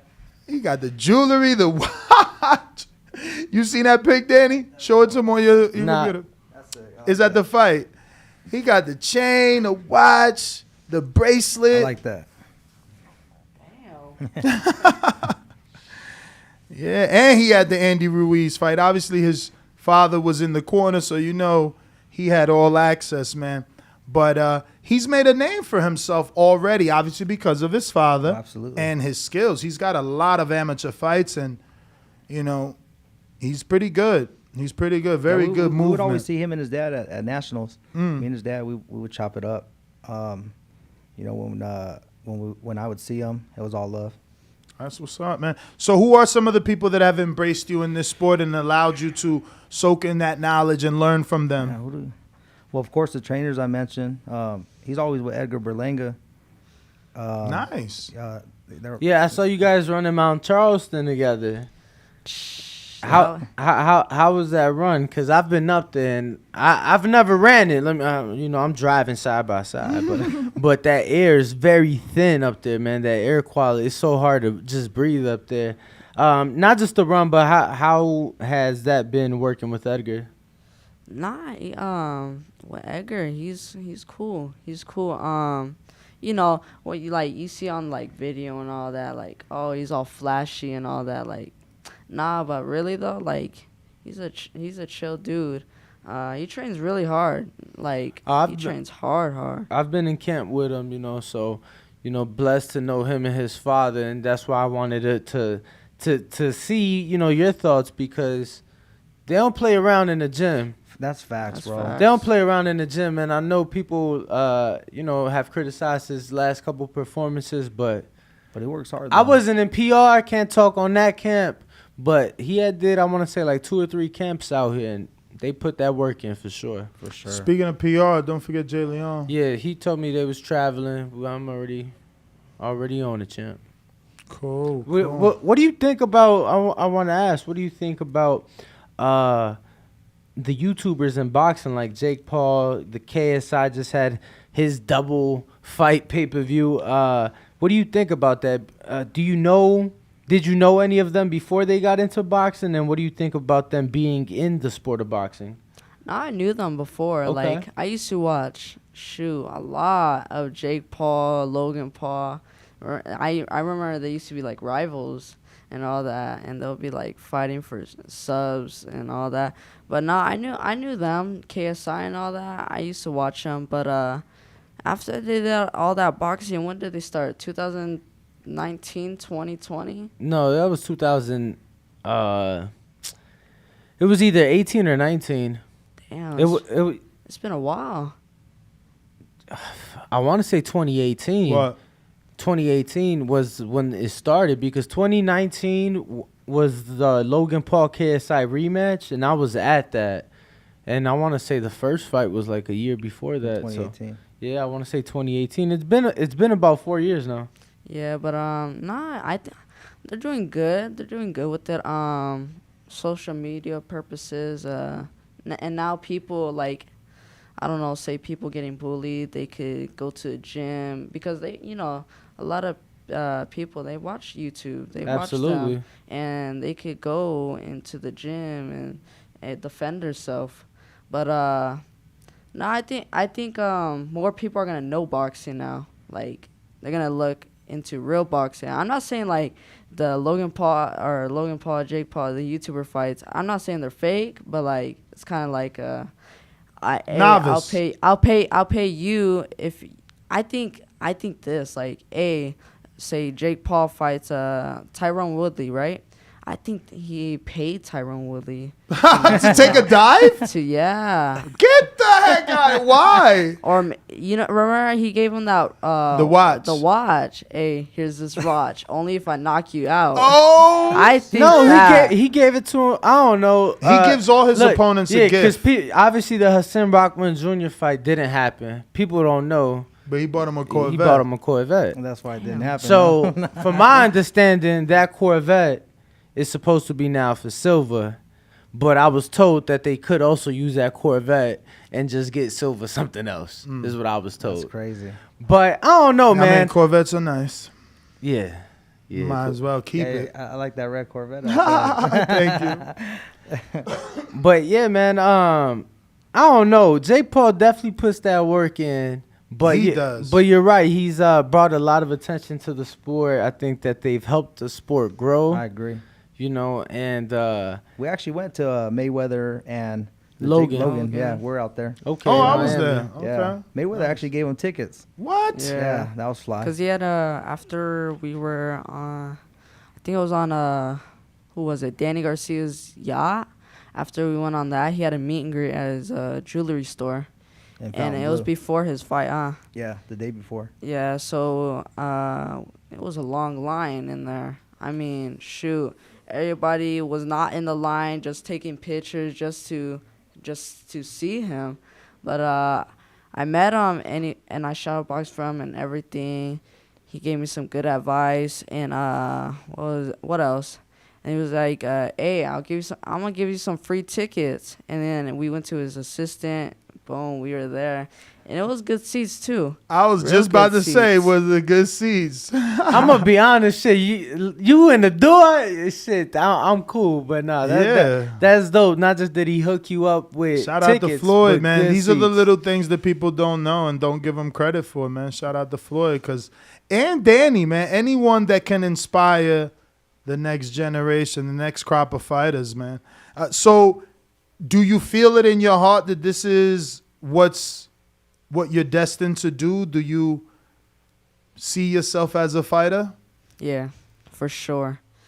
I mean, I put in all the hard work just for what? For me to be not saying like bad, but like be a painter, a construction worker. Nah, I want to be a world champ. For sure. Unify. Undisputed too? Yes, sir. Let's get it. Definitely gonna need a lot of work. Yeah, that is facts though. Facts. And that's Hard what work. that's why I was asking what time you guys were leaving, because I don't care what people see on the internet, all the nice cars and the jewelry. Yo, Devin put that motherfucking work in. Right. You get what I'm saying? So I was just talking to Keyshawn Davis. We had Keyshawn Davis in studio in the gym last night, and it's funny because you talked about how the YouTubers getting into boxing may influence and encourage a kid who may be bullied to get in the gym, learn the sport, to defend themselves. Coach Red, who we've seen with Terrence Crawford, Keyshawn Davis, many others, he's like, yo, that's why I got in the gym. Yeah. He's like, I got in the gym. To get He's better. from Chicago. He like, I got in the gym to be able to defend myself in the streets. He's like, I didn't think I was going to start boxing and training. He was like, I just wanted to be able to defend myself in the street. But, man, these guys definitely working, and I would love, for you to be able to get to see another champion, in the gym. So, hopefully we can make that happen, and if not this time, definitely. Yeah, no, let's try. We'll figure something out for sure. Let me get your picks on this weekend's fights, man. Are you into women's boxing? Do you take a look at them? Yeah, I was taking a look at them. I saw the weigh-ins and the press conference, when they were training. Oh, the media workout. Yeah. The media workout. They were training on a boat. Yeah. I was like, yo, what? Yeah. Like, that was crazy. But, damn. Those are some pretty good fights, though. I don't know. I don't really know, like, their names and all that, but, like, I see, like... Claressa Shields. Claressa Shields, yeah. But, she's the best. I think she's the best, the GOAT of women's boxing. The best. But, hey, shout out to her, though. For sure. Yo, it's crazy to think that she had a Netflix documentary, 2 gold medals, and I feel like she's the one that, like, obviously, Layla Ali, Ann Wolf, they really did. They opened the door. They opened the door, but I feel like Claressa really, like, brought women's boxing. Claressa and Katie, because Eddie Hearn and Matchroom did their thing with Katie Taylor, but those 2 women right there, I feel like they've really made a way for women's boxing. Oh, they opened it up. Yeah, Katie's wide a open. warrior. Yeah, I mean, I was at Claressa's pro debut. That was on the Andre Ward Kovalev undercard. Right. She fought Franchon Cruz, who is currently the undisputed champ. So it was like that was her pro debut. Crazy to think. But what do you think about next weekend, champ? Canelo Triple G3? Because I'm gonna be honest, I didn't want to watch it before, they announced it before the Bivol fight. And I'm like, for what? Like, Canelo's been tearing shit up. Triple G's looking old. I didn't want to watch it. Now Canelo lost to Bivol. I'm like, okay, it's a tune-up. What do you think? Damn. You mean, Triple G, he's starting to get old. I agree. Starting to get old. I agree. And Canelo, he's still in his prime. He is. Still in his prime. Even though he lost to Bivol, I think that dude was too big for him. I think he moved up to a big weight class. I'm not saying, like, Canelo's strong and all that, but, like, I think that dude was a little bit, had the upper. But I got Canelo. Decision, or do you think that he finally gets the knockout? I think he finally gets the knockout. Dad, what do you think? I think Canelo's going to win for sure, but I don't think he gets the knockout because I know this is Triple G's last hurrah, and I think he's gonna come with everything he got. It's also his first fight at 68. Do you think that spending his entire career at middleweight it's at 168? Yep, for Canelo's undisputed crown. Yeah, I still don't see him knocking out Triple G. Okay. Yo, because Triple G got a jaw on him, man. He does. He You know does. what I mean? I'm gonna be honest. Since the last Canelo fight, he really, the only fight he really didn't impress me in any fight. I think his last one with Murata wasn't bad, but I mean he made a mandatory defense against Sedimenta, and my boy was huffing and puffing. He was looking like me back when I was drinking. I'm like, Jesus Christ, like. You know, I didn't want to see the fight at all, but now that Canelo lost, I'm like, okay, cool. Yeah, like it's a bit more even. I feel like a bit more interesting, like you just said. But it's gonna be a good fight, though. It is gonna be a good fight.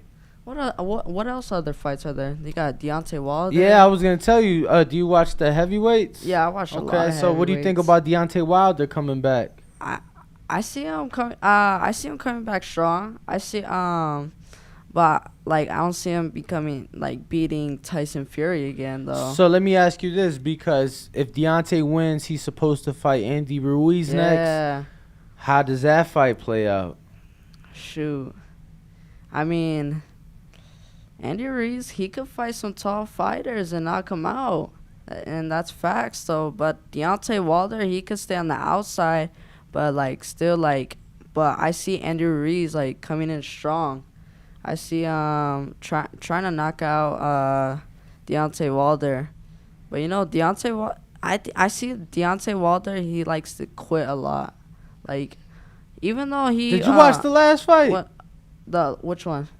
I mean, he didn't quit in either Fury fight, man. I felt like they threw in the towel on that second. The second fight, they threw in the towel, but not by you know what I'm saying? He gasses out. But no, that I will agree with. I feel like his stamina. Tyson Fury, he's a big boy. Yeah, he's a big boy for sure. Yeah, too big. Hey David, can you speak any Spanish? Yeah, they've been asking that. They've been asking that in the you chat. You gotta work on that, yeah, bro. You gotta work on that. It'll pay off for you. He's actually Mexican and Asian. Okay. Yeah, my wife's from Laos. Laotian. Okay. So is that something that you think you're gonna push the Spanish? Absolutely, we got to. You know what I mean? We bring the country of Mexico, the country of Laos, and of course, the United States. For me, I think it's a huge benefit when the Mexican American fighter actually speaks both Spanish, both languages. You get what I'm saying? Yeah. Because it's like, yo, and this ain't on no hater shit. Shout out to Mark Castro, comes out with the fly Tejanas and shit, but it's like, bro, you don't speak a lick of Spanish. You know what I'm saying? It's like you giving me Joan Sebastian vibes, but then it's like no habla español. Like, what the fuck?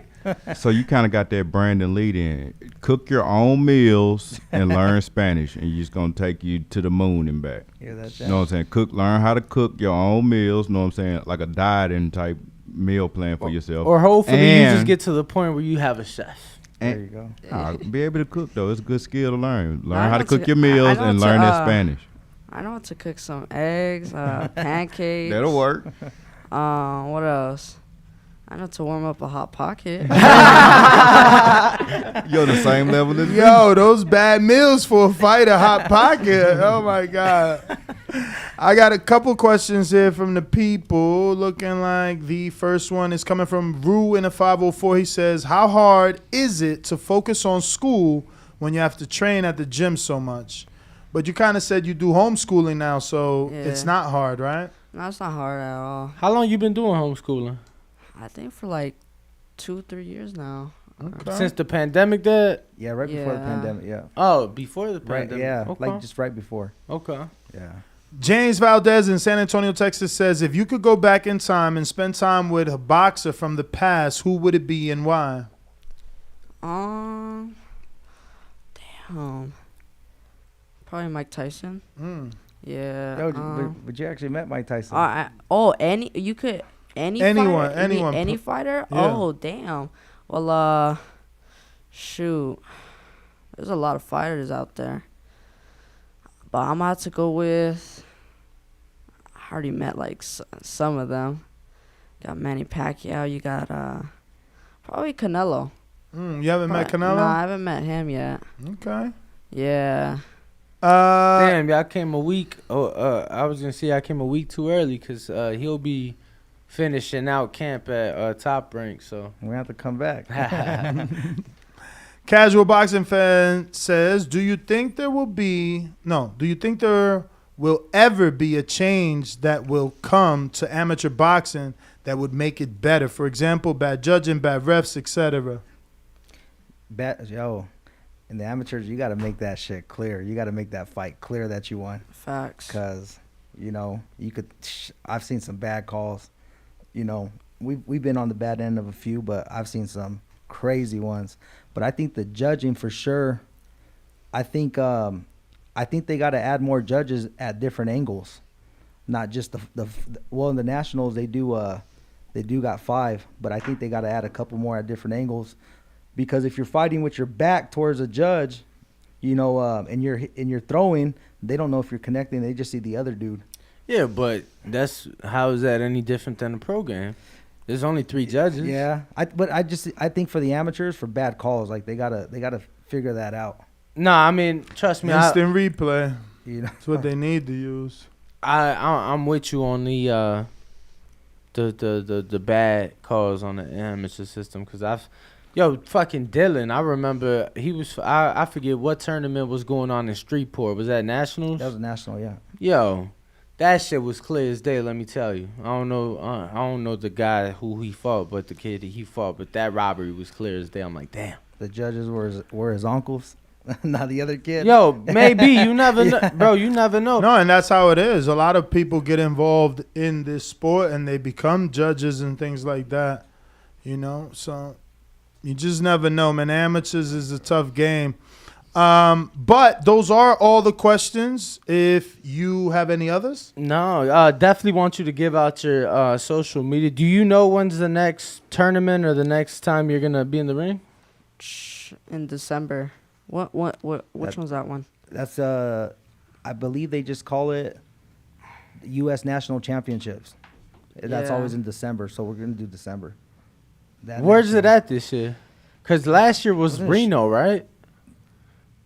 I think 2 years ago was Reno. Oh, and last year was Shreveport. Yeah, and then last year was Shreveport. Okay. I think it's back in Shreveport, some part of Louisiana. Yo. Lubbock? Oh, yeah. Lubbock. Okay. We did JOs in Lubbock. That was cool. Yo, ain't that what my man's none from Ness? Yep. Lubbock, Texas? Yeah. Who's Supermax? Machine Gun. Oh, Machine Gun. And Supermax. Supermax actually from Plainview, but his brother lives in Lubbock. Yo, champ. The guy he talking about put hands on his ass. Yeah. Yo. His first fight, he was happy.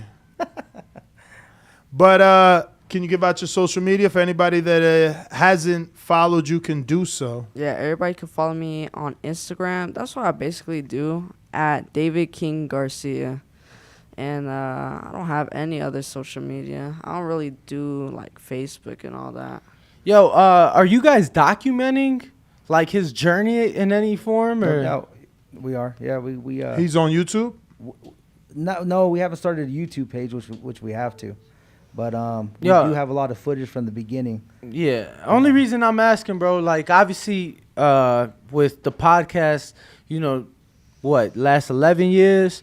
We was just saying, he's like, yo, like it's crazy to think my life's been documented for the last 11 years because of the show. And starting something so early, I think you just, especially in these days, you just have to document it, man. I don't know if you guys saw the Kanye West documentary on Netflix. Yeah, I seen it. But yo, that dude Cudi literally gave up his dreams and documented somebody for 25 years. And, Kanye West is Kanye West. So, if you're the next superstar, I'm not going to say the next Canelo, the next anybody, because you're David Garcia. But if you're the next, superstar, that'd be crazy to have. That'd be dope. To have, just moments of that journey. No doubt. We got to do that. Definitely, bro. And it's crazy because this is all you need.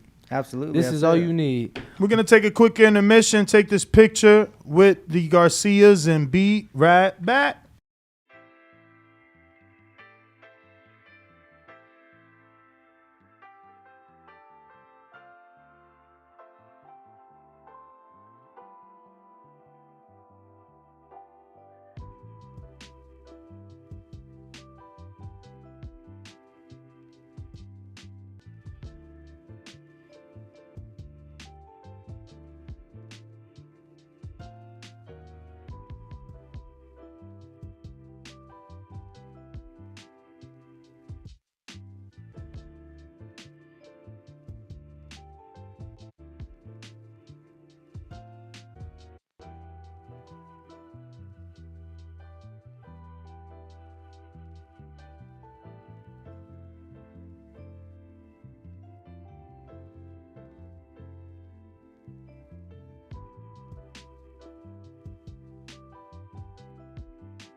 What up, ladies and gentlemen? Welcome back. We are joined by Coach Steven Edwards, a.k.a. Breadman. Coach, man, how are you? I'm good. How you guys doing? Oh, we're good. Happy to have you here in the building. Obviously, you have a huge assignment, taking on, I guess, the lead role for the trainer for Caleb Plant. And the reason I guess I call it huge is because he's such a high-profile fighter coming off of that, Canelo fight, and everyone's going to want to see what happens next.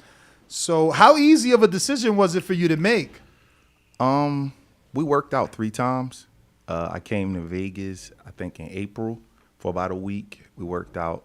Then he came to Philly twice. He was pretty honest with me. He told me there was other candidates for the job. And, I don't lobby for jobs. As a trainer, I've never asked a fighter to train them.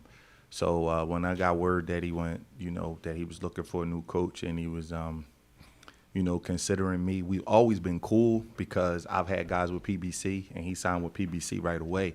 So when you see guys at the fights and y'all in the hotel lobbies and you sharing cards together, you form a relationship. And I kind of knew when he decided to come out to Philly that I probably would be his choice. And he told me where camp would be, and I told him, I can give you 8 weeks. And I got to go home every other weekend to see my kids. I can't go 2 months without seeing my kids. 8 weeks and then go home? No, or? What I'm saying is I could go away for 8 weeks for the camp because I live in Philadelphia and the camp is in Vegas. So the only thing I told him, I said, look, on every other weekend, I'll fly out on my own buck, but I got to go see my kids. I'm not going to go, 2 months without seeing my children. And he was cool with that. He understood it. So, every other Friday night, I'll go home till Monday morning. And that's it. Wow. We didn't have no other issues. It was pretty easy. I'm not a diva. I'm a minimalist. I don't need a lot. So I just said, look, I got other guys that got fights. Their assistant trainers can handle everything, but I can't abandon them. So if I go home to see their fights on the weekends or my kids, that's like the only small thing that I gotta have a little bit of leverage with. And him and his wife, they're great people. They were cool with it, and that was it. And typically, do you not train on weekends, or are you eliminating a day to make it convenient for the two of you? Sometimes, when a fighter wants access to you, he might want to shake out on the Saturday or do certain things on the Saturday. And I'm available. It's just that every other weekend I gotta leave. I couldn't imagine not seeing. I got a 10 and 11-year-old. I'm active in their life. I can't go 2 months without seeing my children. You know what I'm saying? No, nothing come before that. So. And aren't your kids like track stars from what? Yeah, they play sports. My son, he played football, basketball, track. My daughter runs track, and she plays volleyball and basketball. So. I'm sure you got kids next to me. Certain things you just can't get back as far as time with your kids. Mm-hmm. So any fighter got to understand that. And he was cool with it. You know what I mean? I just was like upfront, like it's going to be some weekends I got to go home. Like I want to see my son football games, little stuff like that. That may not be important to other people, but that's important to me. So other than that, it was an easy deal to make. And, it was no it wasn't a bunch of haggling and I need this and I need that. I ain't like that. Now, what about Anthony Durrell saying nobody in the industry likes him? You said you knew Caleb before he reached out. Did you guys have a lot of interactions? Did you converse? Did you dislike? Did you not think anything of him? Do you see what Anthony is saying, but it doesn't resonate with you? Like, what about that statement? Anthony and Caleb, they have like personal issues that I don't want to get into. That's way, I'm 46, man. They young guys. They got their little thing going. I actually like them both. I've been around Anthony for years. Even when he was with Gary Shaw, that was the first promotional company that Julian Williams was with, was Gary Shaw. So Anthony was a older, more established fighter. So we would be on his undercards. And Caleb, I like Caleb, but you got to understand something. He's speaking from a fighter's perspective. They're in the same weight division. Mm-hmm. They got personal issues that, they're not talking about, outside the ring. I'm not speaking from that aspect. You know what I'm saying? I'm a trainer. I'm older than them. I don't get into all of that nonsense. You know what I mean? Well, I mean, Anthony made it sound like it's Caleb's attitude. Like he thinks he's bigger than himself, I think is what he said, or bigger than. So I'm just, No, I never got that impression. Me neither. He's always been a nice guy to me. Super nice. Very respectful. I can remember when I first met him, he walked up and he introduced himself. And he said to me, listen, I'm going to be moving up to 168. And I knew you got to, at that time, Julian Williams was red hot prospect. And he was a little bit ahead of Caleb as far as number of fights. He was like, I would love to come spar and work with you guys and get better. So I was like, cool. As long as y'all not in the same division and y'all might have to fight each other, I'm cool with it. So he's always been a nice guy to me. I've never had the same view of him that Anthony has. And to me, I remember I had an event out here in 2016. Him and his wife came, and he was great. He gave us plenty of time, not only to myself but to all my people that I invited. Took pictures with them. So, yeah, I never got that vibe. But I know I probably asked you this on the show again, but obviously not in. Yeah, that's yours. Not in-person setting. Now that we're in studio, I do want to take you back to the beginning because I'm sure you corrected me, but I got horrible memory, and I feel like I remember your start being with Ken because that's how I was introduced to you. But please let everybody know, how'd you get started as a trainer? With Julian Williams. Okay. When you say Ken, you talking about who? Porter. Oh, yeah, I was with Julian Williams, and about a year after I was training Julian, me and Kenny got cool, and I went to one of Sean's fights. And when I was at one of his fights, my voice kind of carried loud, and I was kind of like yelling instructions to Sean. He was like picking up on it, catching the vibe. And Kenny was like, man, you'd be good working with my son. Sometimes they need to hear a new voice. So I worked with them for a couple of fights. But my start was with Julian Williams in 2010. Oh, wow. So Julian was your first fighter? Yes. And so you've had him since the amateurs? I had him since he turned pro. Okay. Yeah. I got world champion with my first guy. That's amazing. Yep. That's great. Yep. That's great. So who did? Yeah, I was going to say, but who mentored him? No, I was going to ask, what got you in the sport? Because, like, you didn't just learn with J-Rock. Like, obviously you had something got you in boxing. You know what? When I got out of high school, I was a good basketball player. That's how I got my nickname. And I dislocated my knee.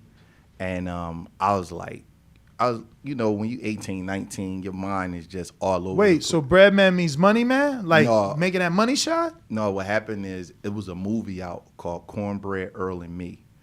You guys could Google it, but it's a movie out. It was a movie out in the 70s. And when I first went out for the basketball team, I was good. I don't want to say great or anything like that, but I was real good. I hit like 12, 13 threes the first scrimmage. And then my friends on the team, they said, man, we're going to start calling you Cornbread. And it stuck. And as I got older, I started gambling in the streets, doing different things, and I was making some good money. And then they cut the corn off and just start calling me Bread, and just stuck with me for the rest of my life. So people think it's from boxing, but it's actually from playing basketball. Then they just cut the corn off and just start calling me Bread. But back to boxing, I've always been a real big boxing fan. Growing up in the streets of Philadelphia, we would just fight outside all the time with the gloves on and everything. But I was a basketball player. So when I hurt my knee my senior year of basketball, I was in college, and I was just like, I just wanted more to do with myself. So I started going to the gym, and I started boxing.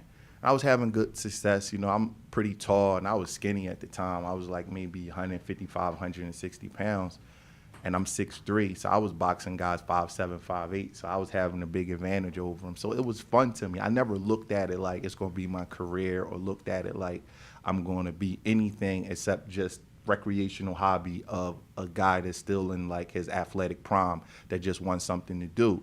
So I played around with boxing, go to the gym, sparred a lot of ex-world champions, fought a couple of exhibitions and stuff. And I would just go to the gym more like a hobby.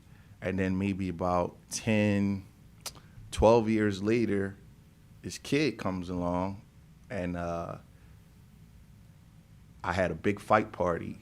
It was the Floyd Mayweather, Ricky Hatton fight party. It was Julian Williams. And, he was telling me like, man, I'm a nationally ranked, I'm this, I'm that. I'm like, all right, I'm gonna come check you out. I came to check out one of the amateur fights. I'm like, he's not bad. A couple years later, we still talking. He like, man, I want to turn pro. I don't like the amateur system, et cetera, et cetera, et cetera. I need some help. And that's what happened. And then I helped him. We had some shaky times in the beginning. I'm sure there's no money in boxing in the beginning. Mm-hmm. Everybody thinks it is, but it's not. Kids making $1,000 a fight, you can't live off of that.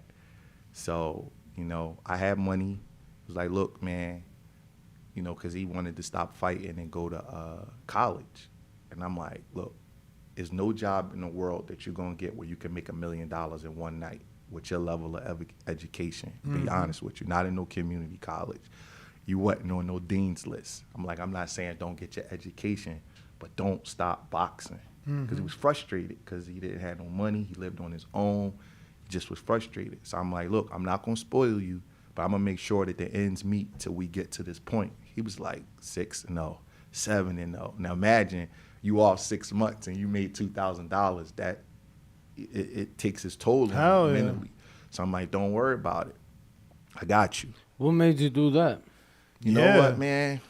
Especially when fighters leave trainers. And at this point, your first fighter, like you said, y'all 6-0. You saw what you saw in the gym, but you don't know what's to come. You know what, man? I'm gonna tell y'all a story, because sometimes people get cocky about their success, but a lot of times they shoot the arrow and then they draw the bullseye afterwards and tell you this intricate story of how they knew this and knew that. Man, I just did it because I'm just that kind of guy. I just looked at the kid and I knew he didn't have nobody, and I knew that it was all or nothing for him, and I knew I had to make my mark in boxing. I had to do something with my resume. So I probably went above and beyond more than I would do now, because I don't have another 10 or 12 years to grow a kid and do that kind of stuff with him, let him stay at my house and do all that. I pretty much was like a surrogate father. So I don't have that in me no more, I'm not gonna lie. But with your first guy and you trying to build a resume, I knew that he needed every resource that I had, because that's the only way we was gonna make it. Mm-hmm. So, and I really believe in karma. I don't want to get religious, but I do. I believe that things you put out, they come back to you. And I had a lot of disposable money at the time. It wasn't nothing for me to get a kid $1,000 to pay his rent. You know what I mean? It wasn't. And I told him, I said, I'm never going to take a big percentage from you. You going to go home with 80% of your money after you pay your whole team. All I need for you to do is shut your mouth and box. Stop talking about you want to go to do all of this other stuff. Fighting is your gift. And as time went on, he started believing it, because you 6-0, then you 7-0, then you 8-0. Around like 10, 11, 9-0 is when we signed with Al Heyman in 2012. He started fighting a little bit more active. He started going up on the prospects list. So I noticed that his energy and his swag started changing. Like, damn, I am as good as this guy told me I was. And then he made the ESPN top prospect list. He like, damn, and sometimes, man, you just go with your instinct. Some kids are worth it and some kids aren't. I don't have no special formula. I just looked at him and I said, this kid don't have no resources, and all of his success is just coming from just natural talent and just being a little tough street kid. But if he had resources and he knew how to work out the right way, and knew how to do his strength and conditioning the right way, if he knew how to do the diet the right way, if he had the right character as far as being in the gym, keeping your mouth closed, getting dressed, getting ready to work, going in there sparring, not being cocky, all of these kind of things. I said, if he got somebody to kind of like mentor him and shoot him in the right direction and allow himself to be coached, he could be a world champion, And I just believe that, and I didn't care. I don't let other people's opinion affect my opinion. I believe what I believe, and if I'm wrong, I'm wrong, and if I'm right, I'm right.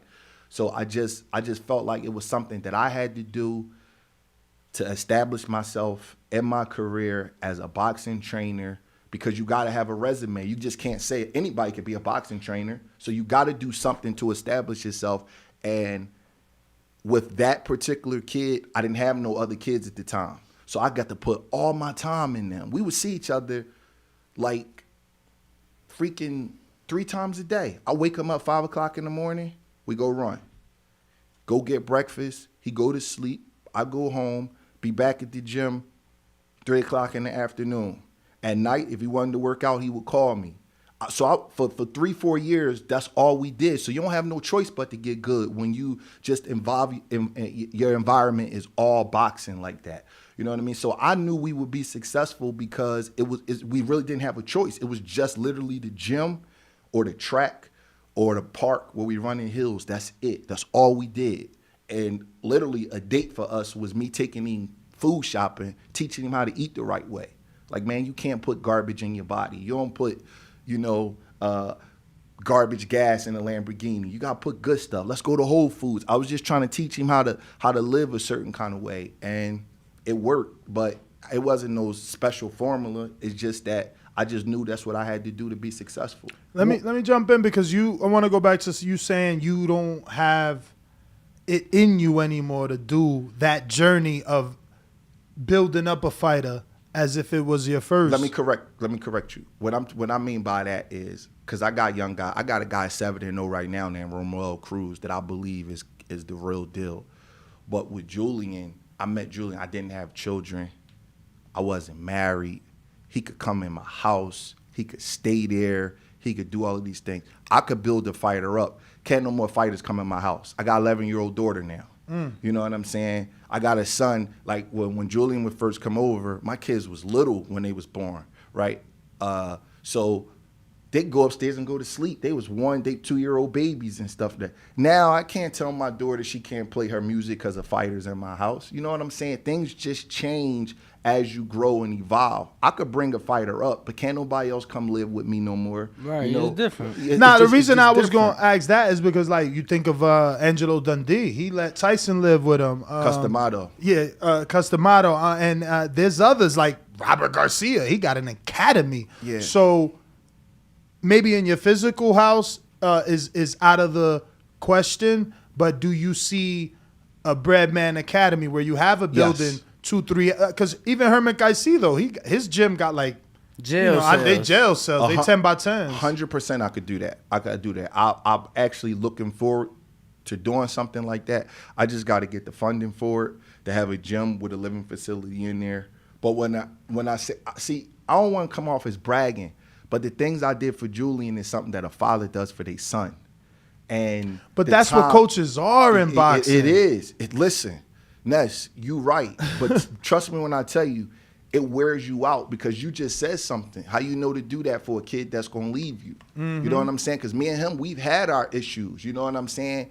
And I'm not saying I don't have it in me no more. What I'm saying is there's certain things I got to limit myself to do because I got a family now. No, for sure. And don't nothing come before my own family and my own kids. No, I mean, obviously, a fighter approached you before you have kids. Yo, I need you in Vegas for 8 weeks. All right, cool. You got it. Cool. You feel me? Now it's different. So, got it. Totally understand. Coach, I do want to ask you about something that it was actually the last thing you tweeted on your Twitter account, and it just happens to be, something that we're talking about today, today's topic. Obviously, this weekend we have a phenomenal card with the ladies in London. Mm-hmm. I know you're going to be mad at me like after the show, but could we not go to predictions? I still want to talk. It's not a prediction though. That's a thing. Yeah. So you said that you watched obviously the Claressa Shields and Savannah Marshall fight, and you believe that Shields won that fight.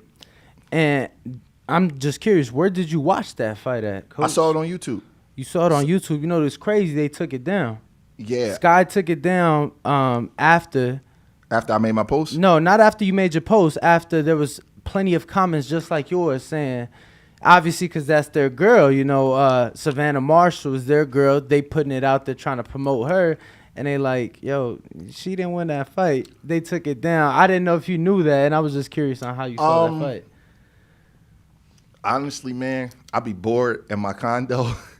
And you know how like your old searches on YouTube just come up? I just happened to like stumble across it.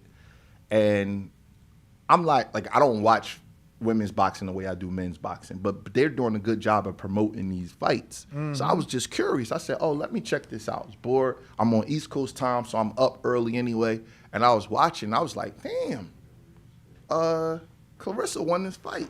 Now, that don't mean she going to win this one. You know, she just happened to win that fight. But the promotion is built upon she's avenging her only career loss. Right. And when you watch the fight with your eyes, you know that they scorching her on that score because you can see the score at the bottom of it, and they not giving her credit for none of her punches. So I wasn't saying it to make controversy. I was just saying what I observed. It was a good fight. Marshall boxed pretty good, but Claressa won the fight. If you're objectively looking at that fight, you know who won the fight. A lot of controversy that we see, obviously, in amateur boxing. Just your thoughts on currently not having boxing be part of the 2028 Los Angeles Olympics. You know what's funny? My daughter is 11, and our goal is for her to run in the 2028 Olympics because it's going to be in Los Angeles. And when I saw that boxing is not going to be part of it, I just said to myself, this is why the fighters go through so much behind the scenes that don't nobody realize. This is why, because the money in boxing is just drying up. And nobody seems to realize it. But if y'all look, don't nobody fight often no more. They don't. All of the top guys. It ain't every 6 months. It's like every 8, 9 months. They not fighting often no more. And, you know, for some reason, I don't know why, but it just seems like everything is drying up when it comes down to the sport that we all making a living in love. It's just crazy. Like the inactivity is because of money. That's why when a fighter fights, you have to get paid. And so now the top guys, after you get to that championship level, they all down to once every 8 or 9 months. Just look at their records in BoxRec, and you'll be like, damn. It's the weirdest thing in the world. Like, it's no more money in boxing. I mean, I think that's because they want too much money. You know, I mean, Charlo ain't out because it ain't no more money. He out because of himself. Benavidez want to fight his ass. Andre want to fight his ass. They just can't come to a happy medium. You got Showtime out here acting like a promoter, talking about, we're done with that. Andre had his, like, you're a fucking executive. You're supposed to either want the fight or not. Don't worry about anything that the fighters is squabbling about. You know what I mean? And that's what it is. Canelo fought 3 times last year. On pay-per-view, Ness. Not one? Just once. Only one was on pay-per-view. Only one was on just the pay-per-view? plant fight. Yeah. The other 2 was the zone. Wasn't that part of his deal? What you mean? Charlo got to deal with Showtime. Charlo's on a subscription. I got to pay $10 a month for that shitty ass Showtime. You know what? Like I got to pay $8.83 for the zone. The one thing I don't want to do is argue over millionaire problems, but I think Canelo is an anomaly. I think that he's the biggest star in boxing, so he can afford to call his shots. I think that guys like Canelo, Tank, Joshua, Wilder, Fury, you gotta talk about them in a different realm than every single body else. Let's just use our common sense. They make the needle move. So when I say something, I'm talking about not the exception. I'm talking about the majority in the rule, because there is a little difference. Charlo is a star. Canelo is a superstar. They're totally different. I'm telling you that if Charlo's career high pay is maybe $4 or $5 million, I don't know the man's bank account. I'm guessing Canelo got 10 times that. For sure. So you can't compare them like that because they at different But levels. somehow they found the way for the dude to get paid 10 times as much. They found a way for him to get on TV. Who, Canelo? Yeah. If it's about money, how am I getting the more expensive attraction on TV? He costs me more to put Canelo on TV. But he also makes you more. It still costs more. You need that upfront money. You're right. That's a You're lot, right. too. You're right. But you got people that's willing to invest in a more sure return. That's what I'm trying to say. Like and we go back to what my answer, which is those guys are sitting idle because they want too much money. So now the investors is like, I'm not paying. Samson said right here in that chair, $7 million just to start the conversation with Andre and Benavidez. Like, ain't nobody really gonna pay that shit no mind. Of course, y'all gonna sit on the shelf. Yeah. But now look at Benavidez. But they said he's so willing, but now he gotta call out Beterbiev. He talking about 75 because these other dudes ain't trying to fight him. Benavidez is a fighter. Exactly, a fighter. You know, I don't. Lonnie B came here talking about, they don't want to let me fight. We find out $500,000 to fight Benavidez. You ain't take it. I ain't get $500,000.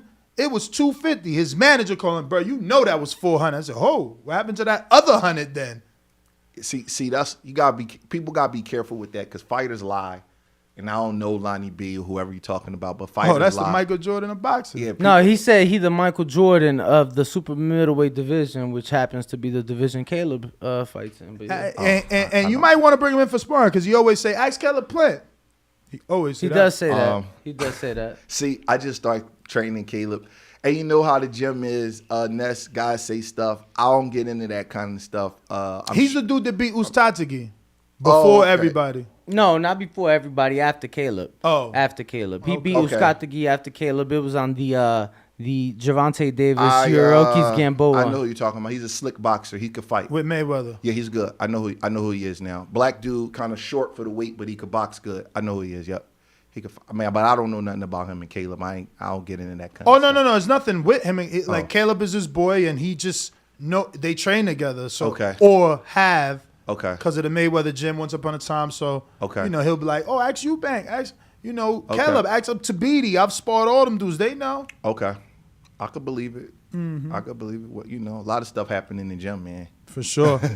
Who was telling us that about the gym? And it's like fighters are great in the gym, but then. Oh, Roy Jones. We have Roy in our other studio at the Win, and he's like, basketball helped him because he felt like playing 3 times a week in front of all those people. Fans helped him for the fights because he's like, shit, I was in my zone. I'm doing what I do, 3 times a week. Yeah, he says outside of that, like the anxiety can get to you if you're not used to fighting under those lights. Oh, Ness, forget about it, man. First of all, we in the era right now, right? Where most of the better fighters are not going to have 40-fight careers. Mm-hmm.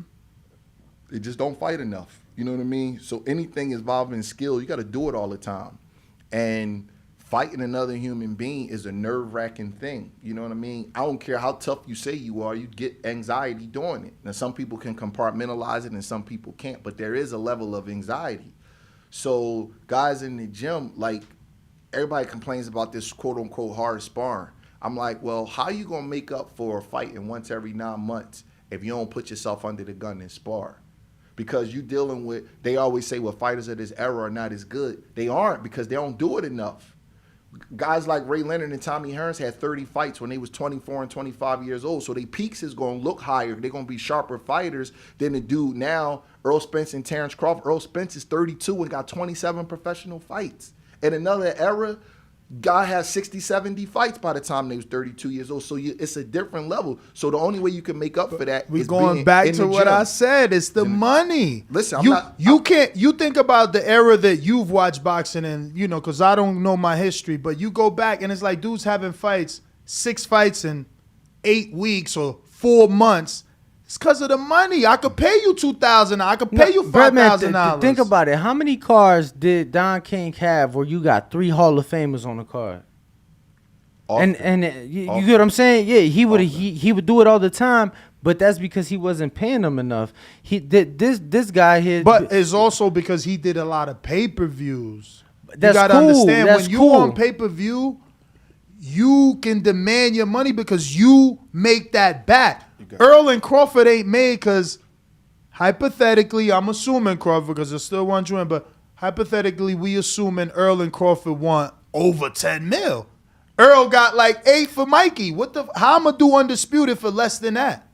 So listen, I'm not disputing nothing that you're saying. I just try not to get into those conversations because those backroom conversations can be tricky. Mm-hmm. I never negotiated a pay-per-view fight, but I have negotiated big contracts for my guy after Julian Williams beat Jarrett Hurd. So it can get tricky about some things that's said and things like that. You got to just be super careful with that. But you are right. Fighters kind of get a little bit spoiled because when you overpay a guy for a fight that he got 80 or 70% chance to win and you want him to take that 50-50 fight, you can't pay him the same thing for that fight because the fighter's going to look at you and say, man, I knew I was going to beat that other guy. This guy right here, I deserve the king's ransom. And as his manager, if you're his manager, you're going to ask that too for the simple reason of, and everybody hates when I say this, this is a dirty, dark secret in boxing, you take a pay cut when you lose. Oh, we argue about that all the Take a pay time. cut when you lose. So people always say, well, how come fighters don't want to step up? And I always say, you got to ask the promoters and the networks why they want to cut your pay by 50 and 60% after you take a L and mock you and show commercials of you getting clipped or whatever. Of course, fighters not going to want to step up. If I could make $1 million to fight you every time, why would I make $1.5 million to fight freaking Jaron Ennis? But that's why you only fighting twice a year, because as a manager, I gotta live up to that contract. Shit, fucking year coming around. Let's get Breadman that fucking fight. That's it. I'm just meeting As the a quota. promoter. As a promoter, I'm just meeting that quota. I'm not really getting you the fight, because the fight, Chris Eubank Jr., he was over there with PBC, allegedly Charlo fight. Never happened. You know how many alleged Charlo fights? Something's up. Something's up. It's either money or money. It ain't nothing else. It's either he want too much money or they ain't got no money, because Eubank was there for like 2 fights. Coach, I got to ask about something you just said. The fighters in today's era not having those long, many fight in their careers and things like that. But we just talked about, obviously, boxing being removed from the Olympics, which we just spoke to an amateur fighter, and we've seen it, I feel like, more often, where fighters are going back to turning pro at 17, at 18, and we're seeing them get. I mean, Devin Haney is 23 years old and he's 28-0 and undisputed. He went to Mexico though. Yeah, and he had a father who's very resourceful, was able to do that. So again, that's an anomaly. That's not a rule. Who else has a dad that can help finance their career and do it? Most of these kids don't even have that. So when people use those examples, I'm not correcting you. I'm just telling you that everybody don't have those resources. But do you believe that we'll see more fighters? He's trying to say more fighters are taking that route. Yeah, well, if you're not going to get the big Olympic signing bonus, then you might as well finance the career early so you can take all of the money late. See, that's what I did with Julian. I made sure he didn't have to take a signing bonus, a big money manager, or nothing. I just made sure he was okay till he probably made about like $25,000 to $50,000. Then he kind of didn't need me no more.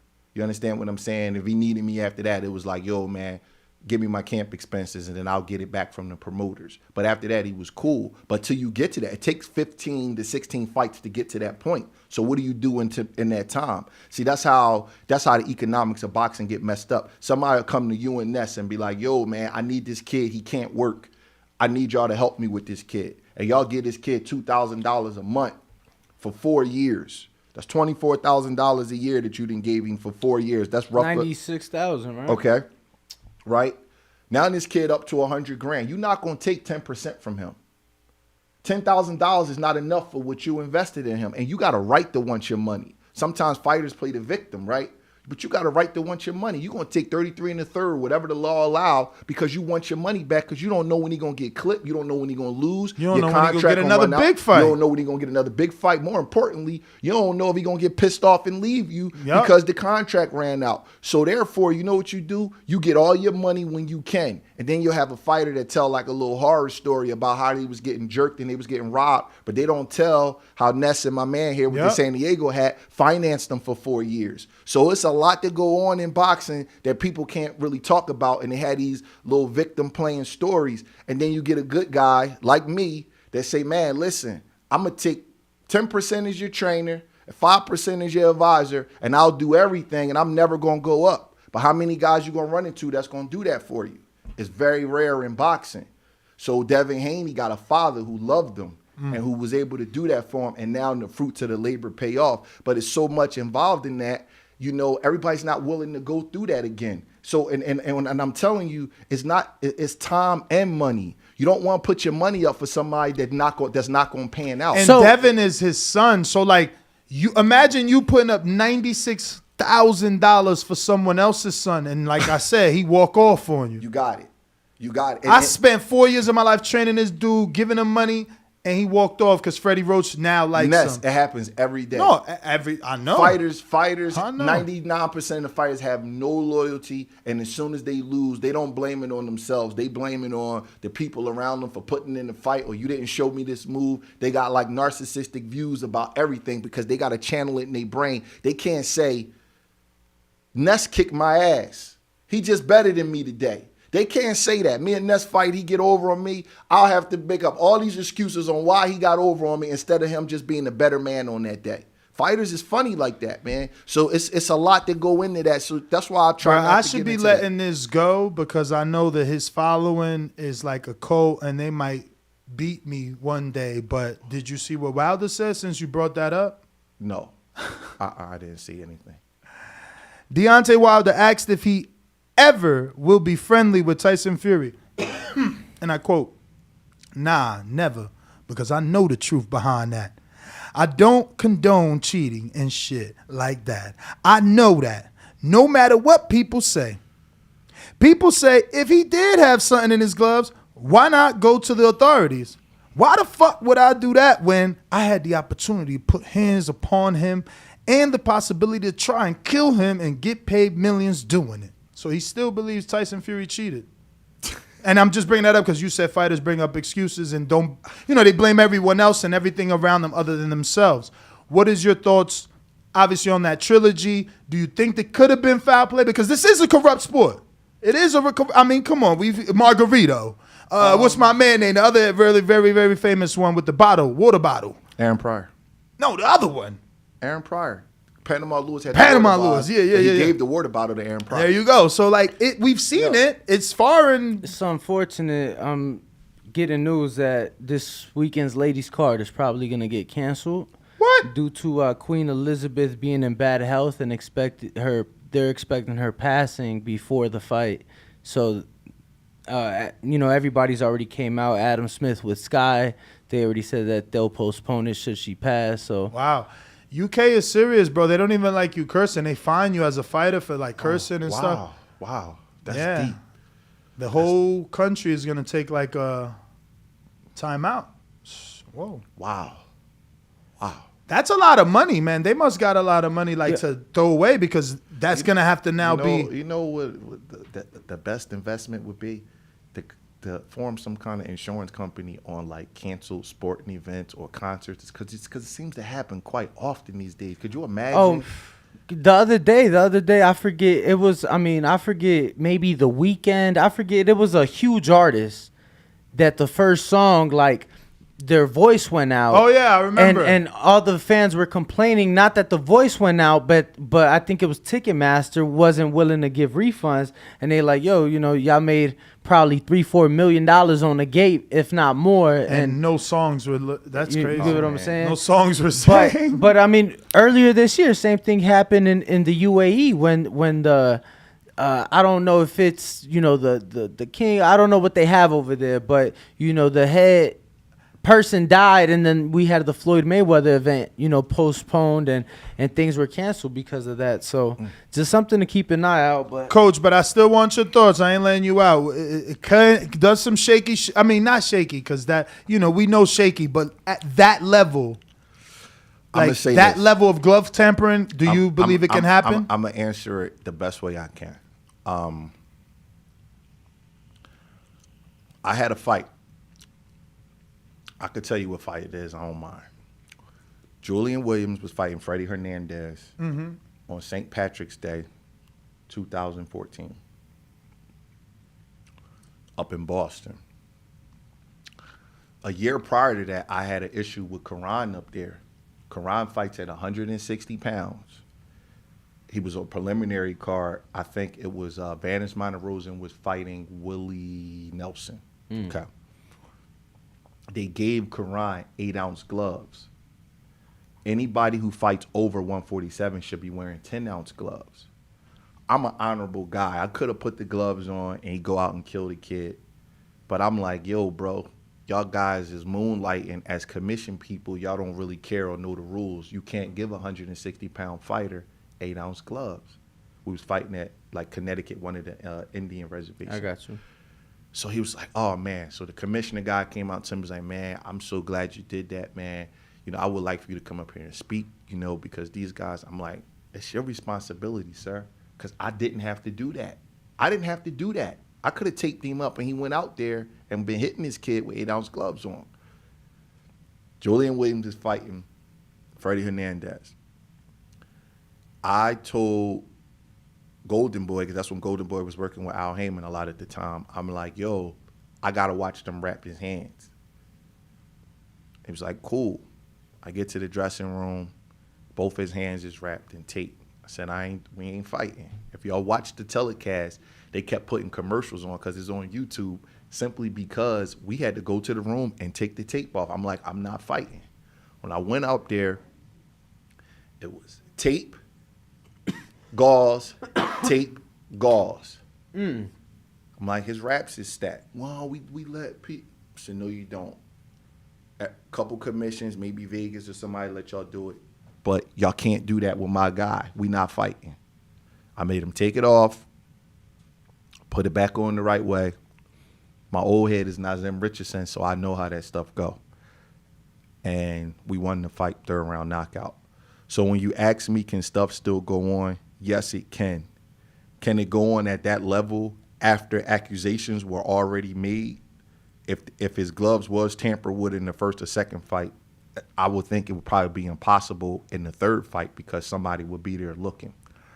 There are small things that happen in boxing that's, to me, inconsequential. Like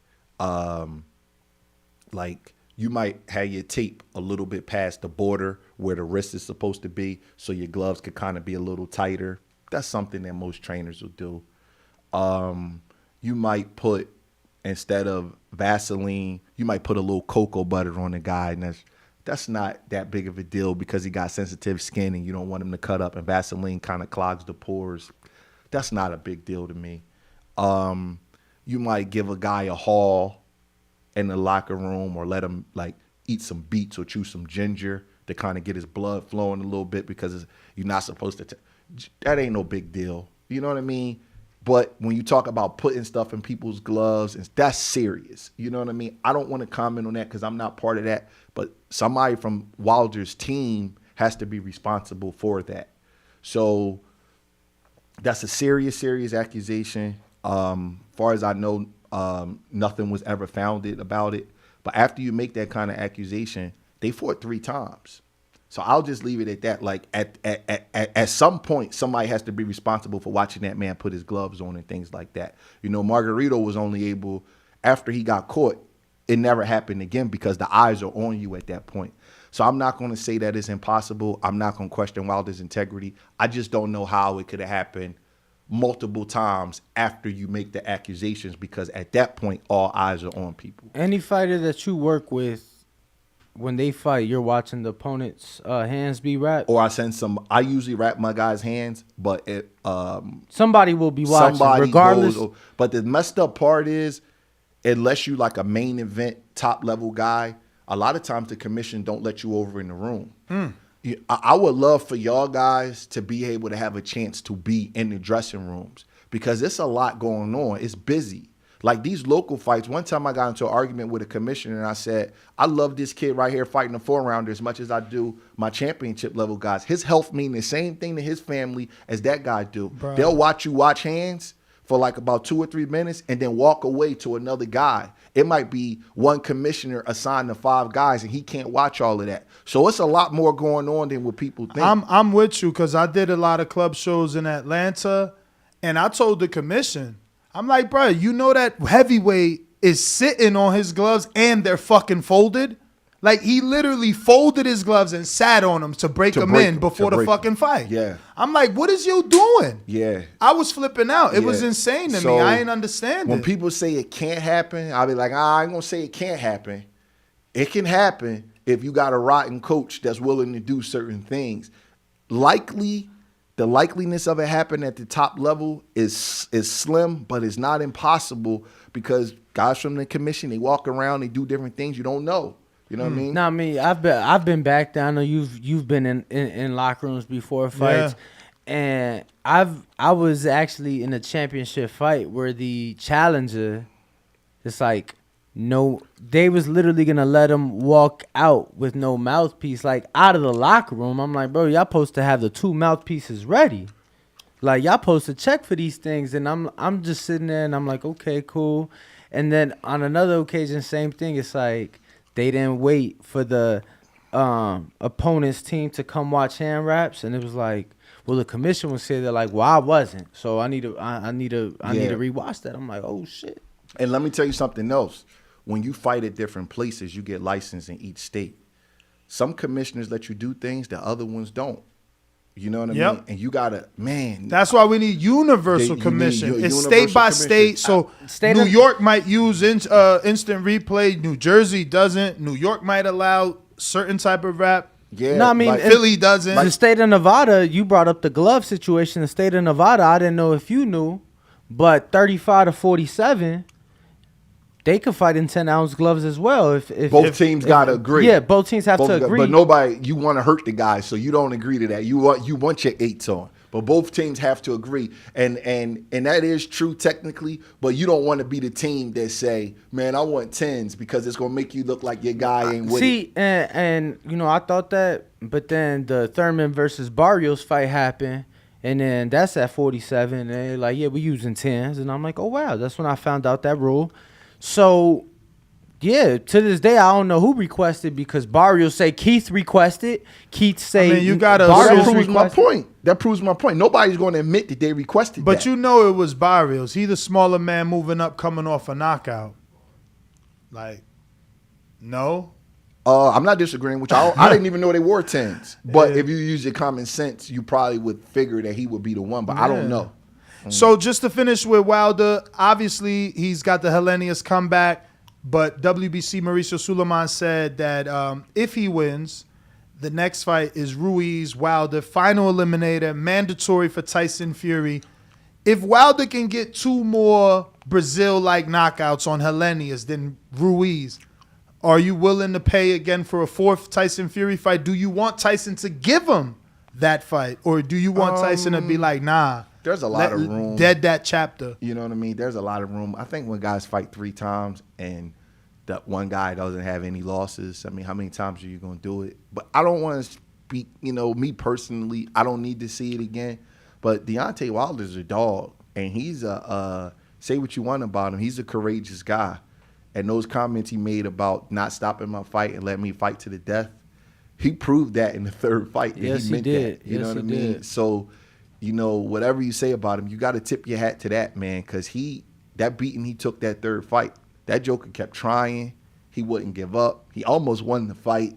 Like, he's a courageous dude. You know, he might not be the most technically brilliant guy, and he might have a personality that don't fit with everybody. I don't know Deontay personally at all. I've never even had any interaction with him. But just from a boxing standpoint. You've never met him? Like, we be on the same cards. I was going to say, because I'm not like, I don't like walk up to him and be like, yo, bro, give me a call. I'm not like that. I like nod. And, you know, I kind of stay to myself. All my friendships is like organic. It just got to just be like something that just form. I'm not like that. Me and his trainer is cool. Malik Scott. Yeah, I'm cool with him. But he a courageous guy. So I wouldn't be surprised if he will want to fight Tyson Fury again, because that's just the kind of guy he is. I remember J-Rock being on the undercard of the first Fury Wilder in Los Angeles. Yes, that was our tune-up right before Jarrett Hurd. They kept him and Jarrett Hurd on the same schedule, and they kept fighting on the same cards because Jarrett Hurd wanted to fight Julian at home. So from 2018 all the way up to they fought on the same card 3 times. And what do you remember in that fight with Fury and Wilder? Because I remember being there ringside, and Coach, I promise you, I really thought he hurt that man badly. When Fury went down in that 12th round, my heart dropped. I was in shock. When he went down or when he got up? Both. I was like all night long, the crowd was going just, because he was just missing that right hand. He was just missing it. And he dropped him earlier, maybe the 9th. I can't remember exactly the round, because Fury rolls the right hand down, right? And Wilder kept missing it by a little bit, and he finally dropped it behind his ear.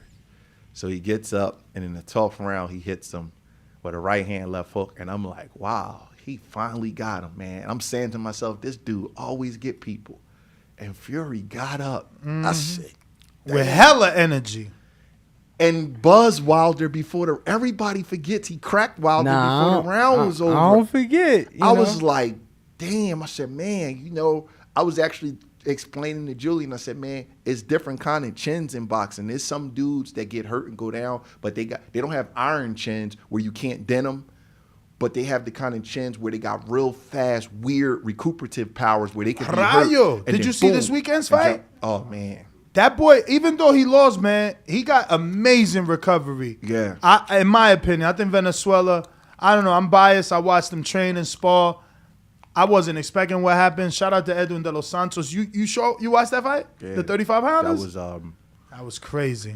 I really thought that the kid, I don't want to get off topic, Valenzuela. I was like, man, he's a good looking prospect. Like, when I saw that fight, he was fighting somebody 15-1 with 14 knockouts. I'm like, damn, this kid, like, he could be in line for a big Tank fight, a big Raleigh fight. Like, I was surprised he took that fight. 7 days. Short notice. You know it. You just talked about Julian Williams coming up. Imagine you and Julian got a fight 7 weeks in. They like, yo, he pulled out. Now this is all they give you. So you know Julian like, fuck it, coach. I'm on point. We was training. Yeah. Let's take it. That's and a then you tough get fight. that motherfucking What's dangerous your opponent. thoughts on that, coach? Because some coaches look at it like, nah, my fighter, Kenny Porter's one of them. My fighter's been through training camp. He got to get his nut off, basically. He got to get those rounds in. What's your thoughts on, those last-minute opponents? To be clear, though, Kenny, when he said that, he's not saying with a replacement. What you know, I'm going to remind you, I'm sure you remember, what Kenny did is obviously his son didn't get the fight, so they had the exhibition in the gym with Leonardo Tyner. Oh, okay. Yeah. I didn't know that. Yeah. Okay. What fight was it? I forget what fight got canceled. It was a fight that got canceled, but they did, they held an exhibition just so he could get those rounds in. So because he's like, yo, my son's been in camp for XYZ. I can't have I've had plenty of fights canceled, and you handle it a lot different ways. I've had a fight canceled, and they gave me another date within 4 weeks. So I let him take off 2 days, let him eat whatever he wanted to because he was cutting weight. I didn't want him to be too stale and have to hold the weight, and then we went back to camp. I've had fights canceled. I've had opponents pull out, and I tell them, y'all got to find me somebody. Because you're right. I don't want to use that term, ladies, but you do got to get your nut off. You got a fighter that's abstaining. He's dieting. He in a nasty mood. He ready to kill. He peaking. You can't play with that, so you got to go. Sometimes the economics don't provide it, and you got to just pull out, and your man is mad at you, but that's just what it is. I'm not saying Valenzuela's people was wrong. I'm just saying I couldn't believe it when he took that fight. I was like, God damn. Because the kid, he looks the part. He's tall. He's Mexican. He speaks well. No, bro, and he's with David. Yeah, when they took the fight, I was like, God damn. This is what I said to myself. This kid must be better than what I thought he was to take this kind of fight. Because I knew he was talented, but he beat up on an older guy on the Earl Spence card that was a little bit shot. So that's matchmaking, so you can kind of look a little bit better than what you are. So I was like, man, this kid must be the real freaking deal to be taking this fight. And as a trainer, you don't think it was game plan? I like, from my years being in this sport, the way I interpreted it was, dude pulled out. He got a late replacement. Looked at his trainer like, man, we've been training. I'm ready. It don't matter who's across from me. And he went out there thinking he gonna knock him out. And he seen my man was fighting fire with fire. So he like, all right, well, this card is for me. They invested in me. So he kept fighting with fire. He didn't throw no jabs. I mean, it was all wind up shots, big left hooks. Can I tell you something about young fighters, Ness? Young fighters who are punchers and fighters who are in general who have a gift, they all become infatuated with their gift until it don't work no more. So if you got a fighter who punch really hard, he wants to show everybody that they punch really hard. Human beings in general is like that. See a nice looking girl with a real nice butt. I don't mean to get sexual. She's not going to wear a bunch of loose dresses. She's going to let you see her butt. You understand what I'm saying? So the kid Aurelio is knocking people out. He's around Benavidez, who's an axe murderer. He's the real deal. The younger David Benavidez, he the real. So he's around that all the time. So in his mind, he thinks he's invincible. A killer. Yeah. He thinks he's a killer. He thinks he can't be hurt. So sometimes you got to have that humbling experience. Unfortunately for him, guys don't come back from losses that well in this era because he probably going to sit out another 9-10 months and have to think about it and go through all of the humiliation on social media. But before that fight, he believed he was an animal. He believed he could beat Roberto Duran at 135 pounds. So they look at things differently. So it's kind of easy to be the Monday morning quarterback, or I call it the Sunday morning coach, and say what you should have did. He didn't believe that. The dude's probably like, man, he's a Dominican kid. He ain't fought nobody. He got one loss. Same Colbert shit. You got it. So they don't view that. You ever see a guy with real good reflexes? He want to fight with his hands down and show everybody how good his reflexes is. Fighters are infatuated with their gifts. I watch fighters. I listen to every single thing that they say, especially ones that's an opponent. I could remember Julian was fighting a dude by the name of Hugo Centeno. Oh, I remember Hugo.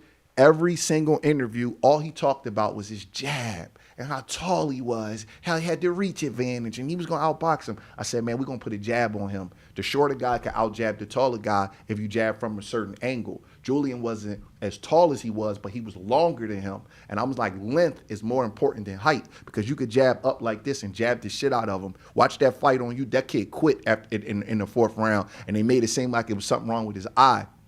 Had a little cut on his eye. And I'm saying that to say is everybody's infatuated with their gifts until the gifts don't work no more. That's how we all are. So El Rayo, I know y'all saying, well, he should have boxed. Before the fight, he like, man, I'm smoking this guy. Mm-hmm. He believed that his that's what he was. Yeah. Now he might box a little bit more. You know what I mean? He might reevaluate that. And Coach, let me tell you something else. His chin got to hold up. But it did. You don't think? Well, he got stopped. I mean, the ref jumped in. Okay, well, I'm not saying he got a glass jaw, but what I am saying is that he was hurt. So when you got that kind of attitude and you believe that, I don't want to blame the coaches for letting a killer be a killer. If you're going to be a killer, your chin got to hold up. Or not, you can't blame your coaches in the game plan, because they didn't blame the game plan when he went out and smoked old boy in Dallas to fight before. So I don't want to blame his coaches. You know, I just think that he ran into it. Sometimes the rabbit got a gun, man. Sometimes the other guy is fighting back, and it just what it is. Let's see what kind of character the kid got and see if he can come back. So as a trainer, how do you prepare a fighter for that? Because in one hand, it sounds like trainers want the fighter to be a killer, want him to have confidence. But then in another hand, you want him to not be confident, go in there and believe that the person on the other end can do damage. You taking that wrong. That's not showing the other guy a healthy respect and not being confident is two different things. I want my killers to be killers. But if you fighting the dudes, you got to respect certain dudes. You keep your hands up. You let your body get warmed up. You take your time. It's a 10-round fight. We not going in there doing nothing crazy. I want my killers to be killer. Everybody don't have a killer style. Everybody don't have a killer mentality. Everybody don't have a killer punch. So every fighter is different. I ain't never told no fighter to run in there and go balls to the wall against a dude 15-1 with 14 knockouts. You can get your head knocked off. Anybody can be clipped. I don't care who you are. So you go in there, you have a healthy respect for the guy. You ain't scared of him. You confident, but he's a man like you a man. You box a little bit. You let your body get warmed up. Let yourself warm up to his power. You catch his rhythm. You find out what he's doing, and then you go to work. That's what you tell a fighter in that situation. Do 15-1 with 14 knockouts for a reason. You don't go crazy with that kind of guy because you could get knocked out, and that's what happened. So do we start valuing Dominican and Mexican build-up resumes? Because that's kind of how we interpret that. Like, look at what Colbert said about Hector Garcia. Like, man, who he knocked out? Those are the Dominicans he knocked out. Well, guess what? When he hit him, I value everybody, Ness. I'm telling you, yeah.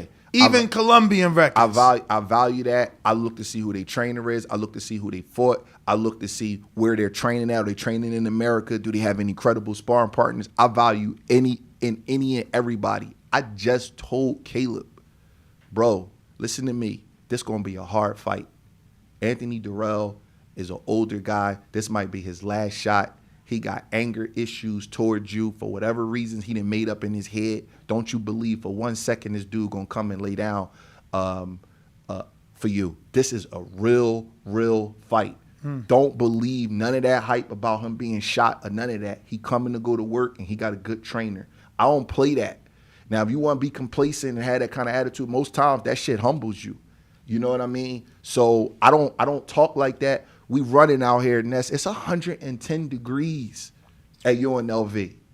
Like you can die in that. We putting work in because I don't look at Anthony Dirrell like he no old man. I'm not spending 8-9 weeks out here in Vegas away from my family for this to be an easy fight. So if you want me to train you, we don't go into nothing like that. That complacent attitude gets you knocked out, and you got to be special to turn that switch on and off where you think a dude is a turkey and he turned out to be a killer, and you just got to raise your awareness up. If you ain't special, you can't do that. You got to give everybody a healthy respect. You got to look at them like the biggest threat of your life. Coach, Sound like Mikaela man. I want to talk about just some of the sparring that. Do you have time? My producer hit me, said you did say 45 minutes. No, I'm good. Well, I don't got to be to the gym to 10:30. Okay, so I saw Amari Jones in a picture next to Caleb. I heard they got some sparring there. What made you bring in a smaller, younger, less experienced fighter in Amari? Obviously, there was something that you guys saw to bring him in to work with Caleb. You bring all kind of guys in for sparring. He's about 6 foot, 6'1". He's close to Dirrell's height. Younger guys spar harder. They got less wear and tear on them. They got more to prove. If you're gonna charge for sparring, I want somebody that's out there trying to work. I done a lot of camps. And from my experience, younger fighters give you the best work. He's a little smaller, but you gotta realize he ain't walking around at 160 pounds. You know what I mean? And 54, you mean? He a 54 pounder. He told me he was a 60 pounder. Really? But whatever it is, everybody walks around 20 to 25 pounds over their fight weight. Fighters lie. They all make up stories about, I'm only 10 pounds off. Nobody's like that until the fight's coming up. Nobody, not even Porter? Because Ken notoriously likes to say, well, Sean stays 10 pounds within fight weight all year round. I don't believe that. I've been around Sean. He fought at 165 as an amateur. I don't believe he just walks around in his everyday life doing nothing. 6 months out from a fight at 156, 157, I don't believe that's possible. I don't know if his body could hold that. Do you think we'll ever see the guys like, I felt like Floyd and Manny towards the end of the careers? Because they moved up 4 or 5 divisions. Right. And that's where I was getting. Do you believe that we'll see these guys coming up now? Do you think we'll see the 4, 5, 6 division champions? Yeah, but it depends on the weight you start at. See, it's easier to jump weight when you start at 126 or 130. People don't like when I say that because they think I'm devaluing the smaller guy. But jumping from 118 to 122, all those guys is roughly the same size. You jump from 60 to 68, or you see how many 68 to 75. You see how many good welterweights we got in this era? We got a lot of good welterweights, right? Yes, sir. None of them won the title at 54. Think about that when I say that. Not one. Danny Garcia, Sean Porter, Keith Thurman, Andre Berto, Devin Alexander, Tim Bradley. I could go on and on and on. The only ones that won titles is fighters from the era before that. Cotto, Manny, and Floyd. That's a real jump. None of them dudes moved up to 54. There's a reason for that. They built different. The bone density, when you get a little bit bigger, the only one that really got the bone density to do it is Earl. He's the only one.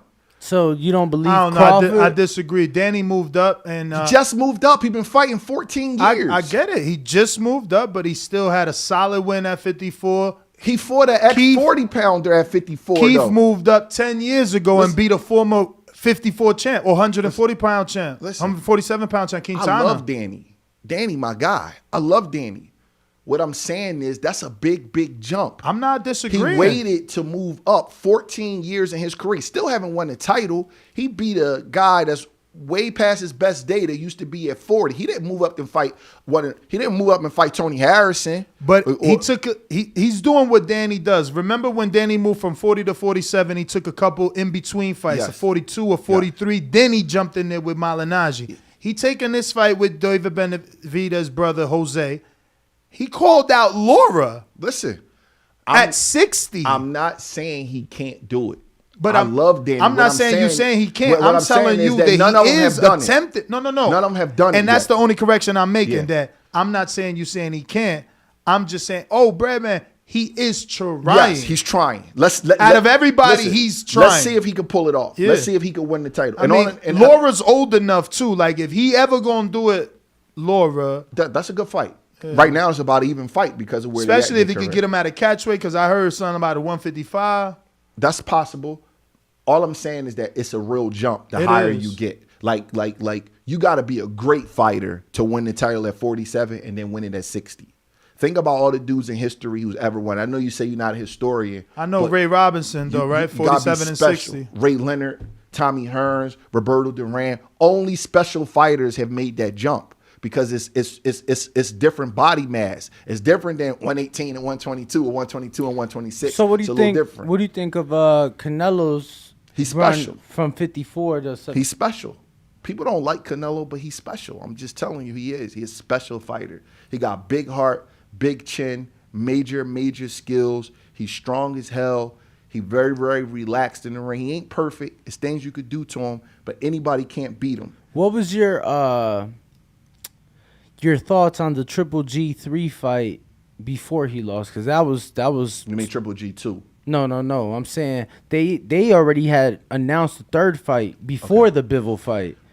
So like us on the show here, we were like, man, we don't want to see that because this was before he lost. Like, we don't want to see that. Like, he's been on a tear, and Triple G ain't the Triple G of old. Now that that he's lost, it's a little different. I'm just curious on how you see that fight now. Obviously, when you lose, he had a bad night. And now maybe he had a bad night because I don't know. Bad game plan. Well, let me finish. Maybe he had a bad night because he had a bad night, or maybe he had a bad night because of Bivol. Bivol kicked his butt. Why? We find out over time. Sometimes you just have an off day. Sometimes things are not clicking. Sometimes it's the other guy. We're gonna figure it out. Maybe 175 was too much for him against an elite level guy like that because you could tell it was a big size difference. But it wasn't all size. Bivol beat him up. Personally, I think Triple G's a little old. That's just my personal opinion. I love Triple G. I wish him and Jonathan Banks the best. He's 40 years old. When you're 40 years old, you got his kind of style. You got almost 400 amateur fights. He's not like super tall or athletic for the weight. And he's clean. He presumably clean. He's one of the guys that's always asking about VADA, so you're not doing nothing. I think it's a tough assignment. I think Canelo probably is going to hurt him. No stoppage this time? I think he's going to stop him. Unfortunately, I think Triple G got a great chin. I just don't. It takes him too long to warm up now. I watched this fight versus the Japanese champion. And he stopped him and beat him up. But if you notice, it took him so long to get cooking. And that's what happens when you get old. Your body don't warm up the same kind of way. You know what I mean? It's little teeny thing. I'm 46 now, man. You know what I mean? I used to be able to go outside and just play ball without warming up. Now I got to be careful. You know what I mean? You stretching the night before. Yeah, it's little things that you got to do, man. I'm an active trainer in the gym. I'm not lazy. I got to do yoga. I got to stretch out. I got to keep my weight down. My weight go down in camp. You just can't do the same shit that you used to do at the same pace. So, unfortunately, man, I just think Triple G going to get hurt. And I hope I'm wrong. Oh, wow. I do. I think he going to get stopped. Canelo know how to fight him now. Canelo don't run from him no more. He stay right there because he know he got the hand speed advantage. He figured it out from the first fight to the second fight. Triple G is strong, but he can't get off like Canelo can. And I think Canelo going to hurt him, unfortunately. How much, if any, do you believe the move to 68 will affect Gennady in this fight because he has spent his career at 60? I think it only can help him because less weight to cut. It's less weight to cut. He right, man. These guys be cutting weight. And at that age, you got it. Your metabolism slows down, right? So here's what's happening. These guys be running all these miles and cutting all of this weight. They can't tell you this, but they testosterone be getting messed up because you keep losing blood, you losing everything, and you losing minerals in your body. So if you take a fighter's testosterone at 20, then you take it at 35, if he's not on no type of PEDs, you taking his testosterone looks like he a 50-year-old man because he done cut weight 40 times in his career. He done cut 25 pounds and he losing so much. So a lot of times the last few pounds, it ain't nothing but water anyway. And you cutting weight and you taking water out of your organs, right? From your brain, your kidneys, and all that kind of stuff. It affects your punch resistance. It's why you getting cut, because your skin don't have no nutrients and stuff in it. So it's a lot of intricate stuff to that. So when you get his age, that 168 is gonna make him feel better. He's gonna be able. You ever not eat all day? You start getting like a weird attitude. Absolutely. Hell yeah. Now imagine that working out twice a day and you done lost 30 pounds. I just told Keyshawn Davis last night. I said, yeah, I don't talk to fighters like a week and a half out. Y'all be too moody. They cutting weight. They ain't trying to be bothered. And I think Triple G gonna feel better because of the weight, and it might make him perform a little better. I'm a Triple G fan. First of all, I really like the guy. He had my guys in camp before. He's a very nice guy. I like him, but I just feel like that he's just 40 is 40, bro. Yeah, it's a young man's sport, regardless of what people try to make you believe. It's a young man's sport, and you got to be careful, especially with his style. It's not like he could just play around the ring and move around the ring like Floyd do. He got to bring you to win, and that you got to be violent when you do that. And for as hard as he punched, Canelo could take his punches. Sure can. You know, that it comes down to that. Canelo got a chin. He can take his punches. Solid one. Yeah, both of them got great chins. But the problem is Canelo is a lot faster than he is, so he's going to be able to run him off a little more. I think it's going to be a brutal fight. I think Triple G got a lot of heart, a lot of character. He going to fight his butt off. I hope he pull it out, but I just don't think he will. I got some from the people. James Valdez, San Antonio, Texas. If both trainers pull off the victory by the end of the year, which gets trainer of the year, Bill Haney or Derek James? Derek James. Why? Man, I don't want to. Because he did get it already. From Derek James, Charlo won 4 belts at 154, which hasn't ever been done, if I'm not mistaken. I think Winky Wright had 3. Yeah, that was a 3 belt. So his accomplishments, not to diminish anything that Bill Haney does, because I think highly of Devin and his dad, but if Derek wins that, it's just a more significant historical accomplishment, because fighting Terrence Crawford and Earl, that would be 2 4-belt wins. His guys is going into what perceived as close to even fights, where Devin is fighting a guy that we already know that he can beat and is considerably more talented than. Earl's probably going to Wasn't Devin an underdog in the first one? No, he was the favorite. I bet on him. He was the favorite. We did too. Me too. He was the favorite. I bet Devin by decision. Easiest bet ever. So that's what I was saying for weeks till someone over here. Yeah, I took the allegedly over. Said Devin gonna stop him. Yeah, he's not that kind of fighter. He heard something, but I think it would be the more significant. I mean, beating Terrence Crawford, whoever wins that fight is automatically not just a Hall of Famer, but they like at a different level of greatness. You know what I mean? So if Devin was fighting an undefeated Teofimo or undefeated Tank, it would be a different conversation. But you can't take a fight for granted, but Devin is a healthy favorite to beat Kambosos. They kind of getting this rematch from slick negotiations. Mm-hmm. If you ask 10 people who going to win Crawford and Earl, 5 might go one way, 5 might go the other. I think Crawford is a slight favorite, but it's not significant. This is a real fight. Yeah, they both negative money, but it's like 120, 110, yeah, right? It's tight. It's tight. It's I mean they're both minus money, so they're both, obviously that's how close of a 50, fight. 50, yeah. Yeah, I mean Devin, I think the best we saw, he was like a minus 140 maybe was like the best odds we caught for him. When they get closer to the fight, that's gonna go up to minus 300. So can't beat him. that was for the first fight. Yeah, I'm talking about the next one. No, this one I think he's a minus 800. Yeah, because he asked me who will win. It's hard to beat a trainer of the year if you win a minus 800 fight in a fight that everybody kind of. It's not a foregone conclusion, but you know what I'm trying to say. Terrence has never even had a controversial fight. I tell people this. He's kind of outfought the system of boxing, where he wasn't with the big promoter at first. He had to go overseas to win his title. He don't allow himself to get robbed. He don't allow nothing to happen to him where something kind of shaky happens. Every fight of his is a conclusive victory. No matter what you say about him, he's conclusive. He either knock you out or the decision is so far and wide. Me and you ain't going back and saying, man, I could have saw it the other way. It was some swing. He don't have that. He's the only fighter, active fighter at that level with that many fights. Like even Sean versus Earl, people was like, tight. shit. If Sean that might have won knockdown that fight. happened, yeah. No, I had people calling it. If that knockdown don't happen, Sean won that fight. Yeah, listen, I might agree with that. Sean was right with him. Terrence don't have those kind of fights. You know what I mean? So he do got that one controversial knockdown though with Velasquez. But he stopped him. That's a call. That's not an outcome. No, for sure. You know what I mean? So Earl pulled this fight off. That's a real win, bro. That's a historically great win if he's able to pull that off. Are they both still in their prime in your opinion? Close enough to it where it's significant, where the results matter. I don't know them personally to like watch their workouts to say who slipped and who didn't, but they're close enough to it.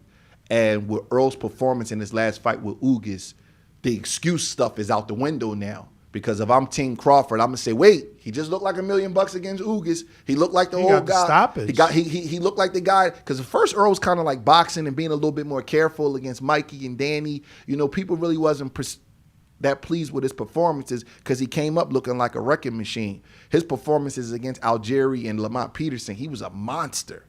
But he turned that back against Ugas. So now it's like, okay, he's back to himself. So I think that they close enough to their prime. I never like to see a super fight with a guy 35 and 32, but they close enough to their primes where the result is significant and it's going to matter. And they still undefeated. Casual boxing fan says, what aspects of Plant's game could you add that will make him more dangerous than he was coming off his loss? I got to just keep Caleb being himself. You know, one thing you don't want to do is change a whole guy's handwriting. You want to add little teeny things and observe little things that you see in the gym, but you don't want to overdo it with changing the guy because, believe it or not, he's not going to respond to that. So I want Caleb to be himself. I want Caleb to, the thing that I think he has to do the most is mentally, I don't want him to accept the resistance of the other fighter the way he did in the Canelo fight. And what I mean by that is like when Canelo started snowballing a little bit and he was hitting Caleb to the body, you got to find a way mentally and inside you to turn that around and keep boxing and keep doing your thing and get on the, because Canelo, we all know, got stamina issues. So it's little things right there. I don't want to get into the technical aspects of things because he do have a fight coming up. But when you are a superior boxer and you super sharp like Caleb, guys are not going to sit back and wait on you because he's sharp. He got a great jab. He got great feet. He got the speed of a freaking junior middleweight, and he's a super middleweight. So what they're going to do is they're going to hold their hands up and they're going to bring it to you because any good coach, unless you got a super elite boxer, he's going to be like, man, if you wait for that guy, he's going to pick you apart. So Caleb's mind has to be prepared that after you lose and the other good coaches around boxing, they see that blueprint on how to beat you, you have to be mentally strong enough to overcome that because before you lose, right, a lot of times guys just accept they lost and they don't fight as hard. But now they got hope. Now they say, man, Canelo went to his body. Canelo did this with him. Canelo did that with him. So mentally, Caleb has to be ready to deal with that. That's why I know that this fight is going to be hard because he got to be mentally strong enough to deal with those tough moments because fighters are human beings and they start, you start getting flashbacks. You know what I'm saying? He got to put that loss behind him and say, that was just that day. That's all. And you know what else he got to say? Anthony, you ain't Canelo. You're not Canelo did that. That's because he did that. That don't mean you can do that. That's how you got to compartmentalize the loss and go past it. So it's more of a mental thing. The physical stuff is always little stuff that you can fine tune. But Caleb is an athletic, talented dude, man. He really is. And I'm gonna tell you something. He punched a lot harder than his record indicate. He don't get a lot of knockouts because he's just a natural boxer and he don't go for it. But I catch the pads with him, man. One of my fingers is messed up. He can punch. He's a strong kid. Just mentally, Ness, I just really believe I can't control what these kids do, but I really believe that they all need to get off of social media. I think that social media with this cyberbullying and all of these things that we going through, I think that seeps in your conscience when you hear people say negative, messed up stuff to you and about you all the time. If it was up to me, if I had a son that was fighting, if I could take a guy's phone When we was in training camp, I would turn his social media So off. you just saying, Man, your what's the fighter we visited? The trainer Darren took his Cunningham. smartphone, gave him a flip phone, and guess what? He got the win. It's a much bigger deal than you guys realize. I'm telling you. I've been in camp with fighters, and just no lie, all night long they got notifications going off. You look at them 2, 3 in the morning, they staring at their phone, it's messing up their rest. People saying different things about them, right? Then they come to the gym, right, and they want to try new shit because some super critic that ain't spent the day in the gym with them is telling them things that they need to do. But is that social media's fault, or is that the person using this fault? You know, it's like the person using it fault. I'm not blaming social media. What I'm saying is if I could, I would take the fighter's phone away. But you're dealing with grown men with millions of dollars who got kids and girlfriends and wives and stuff, and they're not going to put their phone down. So they got to live with But what about that idea? Switching it out.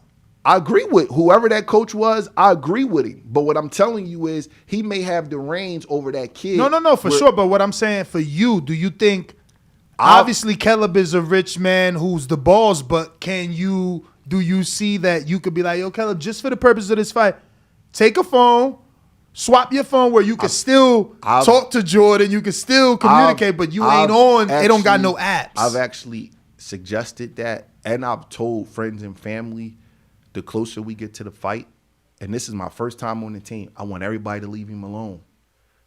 That's how I am. I've been around guys where somebody come in and start saying, man, this guy's a sucker for a hook. And he ain't spent the day in camp with us. You know what I mean? Or when Julian was fighting her, I never even told nobody what my game plan was going to be. Because I knew somebody was going to say, man, he can't fight that strong dude in the box like that. He going to get knocked out. I knew everybody was going to say that. So I never told nobody. We wasn't running from that motherfucker in his hometown. We wasn't going to get the decision. They was going to rob us anyway. They scored the fight closer than it was supposed to be in the first place. Julian won that fight 9-3, 8-4. They had that fight 7-5. There wasn't no 7-5 fight. So I already knew in my mind what we had to do, but I didn't tell nobody, and that's because friends and family start getting into that kind of stuff. So with Caleb, he a grown man, he married with kids. I can make my suggestions, but I just think that the critics on social media, I think it seeps into a fighter's mental and he don't talk about it. And then next thing you know, you'll have a fighter talking about all of these mental health issues going through. They're not going through mental health issues because somebody telling them that they're the best. They're going through mental health issues because people are criticizing them and downing them and he can't really take it. That's why they go through And they don't have an outlet, bro. And they don't have an outlet. You know, most of these kids come from, broken inner city homes. So therapy and speaking about your problems, that's not something that we are taught or that we are taught that is okay. Like, it's looked at as a vulnerability, as a weakness. I got one kid from New York that turns his phone off. Zachary Ochoa. I was about to just say that's that. my guy. I heard he's sparring. Somebody just told us he's sparring someone else. You let him go somewhere, right? I can't beat with him now. He's in camp with Lomachenko doing well. He's a great kid. I love that kid. He's the only kid I got that disables everything before his fight. Super focused. He ain't the most talented kid I had. Super focused. I'll train that kid for the rest of his career. I don't care how much money he make. Anything you ask him to do, he do. He turns his shit off. Tell his girl and kid, don't nobody bother me because my coach says so. That's he's the only kid I got like that. I can make the suggestion, but I'm not forcing nobody.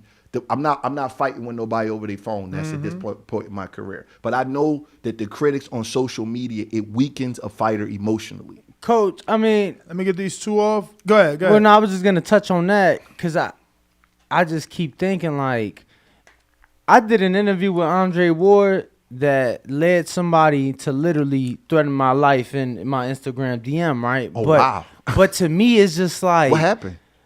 They didn't like it was during the Wilder Fury time, and they didn't like the way I went with the interview, whatever. But my point is that we get negative comments every day, but it's on us to feed into it. It's on, like, I know some of them. I ain't gonna front though. That's how I got my medical card though. That's what I told the doctor. Like, I receive thousands of comments. People don't like me. Fighters don't like me. Fighters' favorite fans, they don't like me. So rightfully I so need to smoke, man. I do need to decompress. The shit get serious. Like, man, you wouldn't even, just yesterday he was playing with me, but I thought he was dead ass because I'm spending time with Devin and Bill. Ken is in there. He come out. He like, yo, Ken said you don't fuck with him now because of Devin. I'm like, what? So I had to run over there. He like, nah, I'm just playing. But really, in my 11 years, that's how it is. Wow. They'll hit you up like, oh, you with so-and-so? Don't come over here no more. I get it. I get You that. know, so all I'm saying is I think that's more of a discipline thing on the individual, like For mentally training yourself to not, pay attention, not let those comments get to you. Like for me, when I first started interviewing fighters, Caleb Plant was my first interview ever. Right? When I first started interviewing fighters, I used to read all the comments because I'm like, oh damn, you want to see how good you are. Yeah, this person said this person said that. At the end of the day, these motherfuckers, like you said, they don't know nothing. They sitting on their couch, and it's like I let that affect me at the time. I'm like, yo, I gotta stop reading the comments, and I stopped reading the comments And because if I didn't, you know what's funny? I do a mailbag for Boxing Scene, right? Yep. Okay. Every Saturday morning, I never read the comments. Because I know people are going to say stuff. You know better. I don't read the comments. I don't let that seep into my psyche. Every Saturday morning, I do a drink called The Daily Bread. Come out like 10:30 Eastern time. I never read the comments. Don't nobody believe me. I never, ever read the comments because I know it's going to be some racial stuff or you just with PBC or whatever. Yeah. I don't read the comments. I have fighters hit me up like, damn, dog, you picked against me in that fight. And I'm like, man, you my man, but I'm giving my honest opinion. So I get it and I understand it. See, you going with whose fault it is. I'm just telling you the outcome of what we're getting. It's the fighter's fault to goddamn pick up his phone and read the crap. But what I'm saying is it's still happening. You know what I mean? It's happening, and it's happening because they don't have the discipline to put the phone down. It's happening because they take all of that stuff in and they don't know how to filter it the right way. You know what I'm saying? It starts to mess with their minds. That's why it's so hard to get off of a loss these days, because just imagine all the memes that you're making. I watch you box. You know that shit ain't easy, taking punches to the face. People make up funny memes over a fighter getting clipped. Bro, you can look at my social media from the time I had it. I got too much respect for the game to ever make fun of somebody to get clipped. Anybody can get knocked out in the fight. But can you imagine? I'm going to tell you something that I did. When Julian was getting ready for the Jarrett Hurd fight, I wanted to accept the fight in D.C. because that's what Jarrett wanted. That was our second title shot. So I made sure everything was right around that. Two things I didn't like. One, Ray Mancini got on Fox and started talking about how Jarrett Hurd was his favorite fighter, and he was predicting that he was going to win like 3 months before the fight. He just going to walk him down. And I'm like, man, he's putting out a biased point of view. It's okay to make a prediction, but he's an objective announcer. He's already putting out what's supposed to happen in the fight. What if it don't go according to script? I didn't like that. I said something to somebody.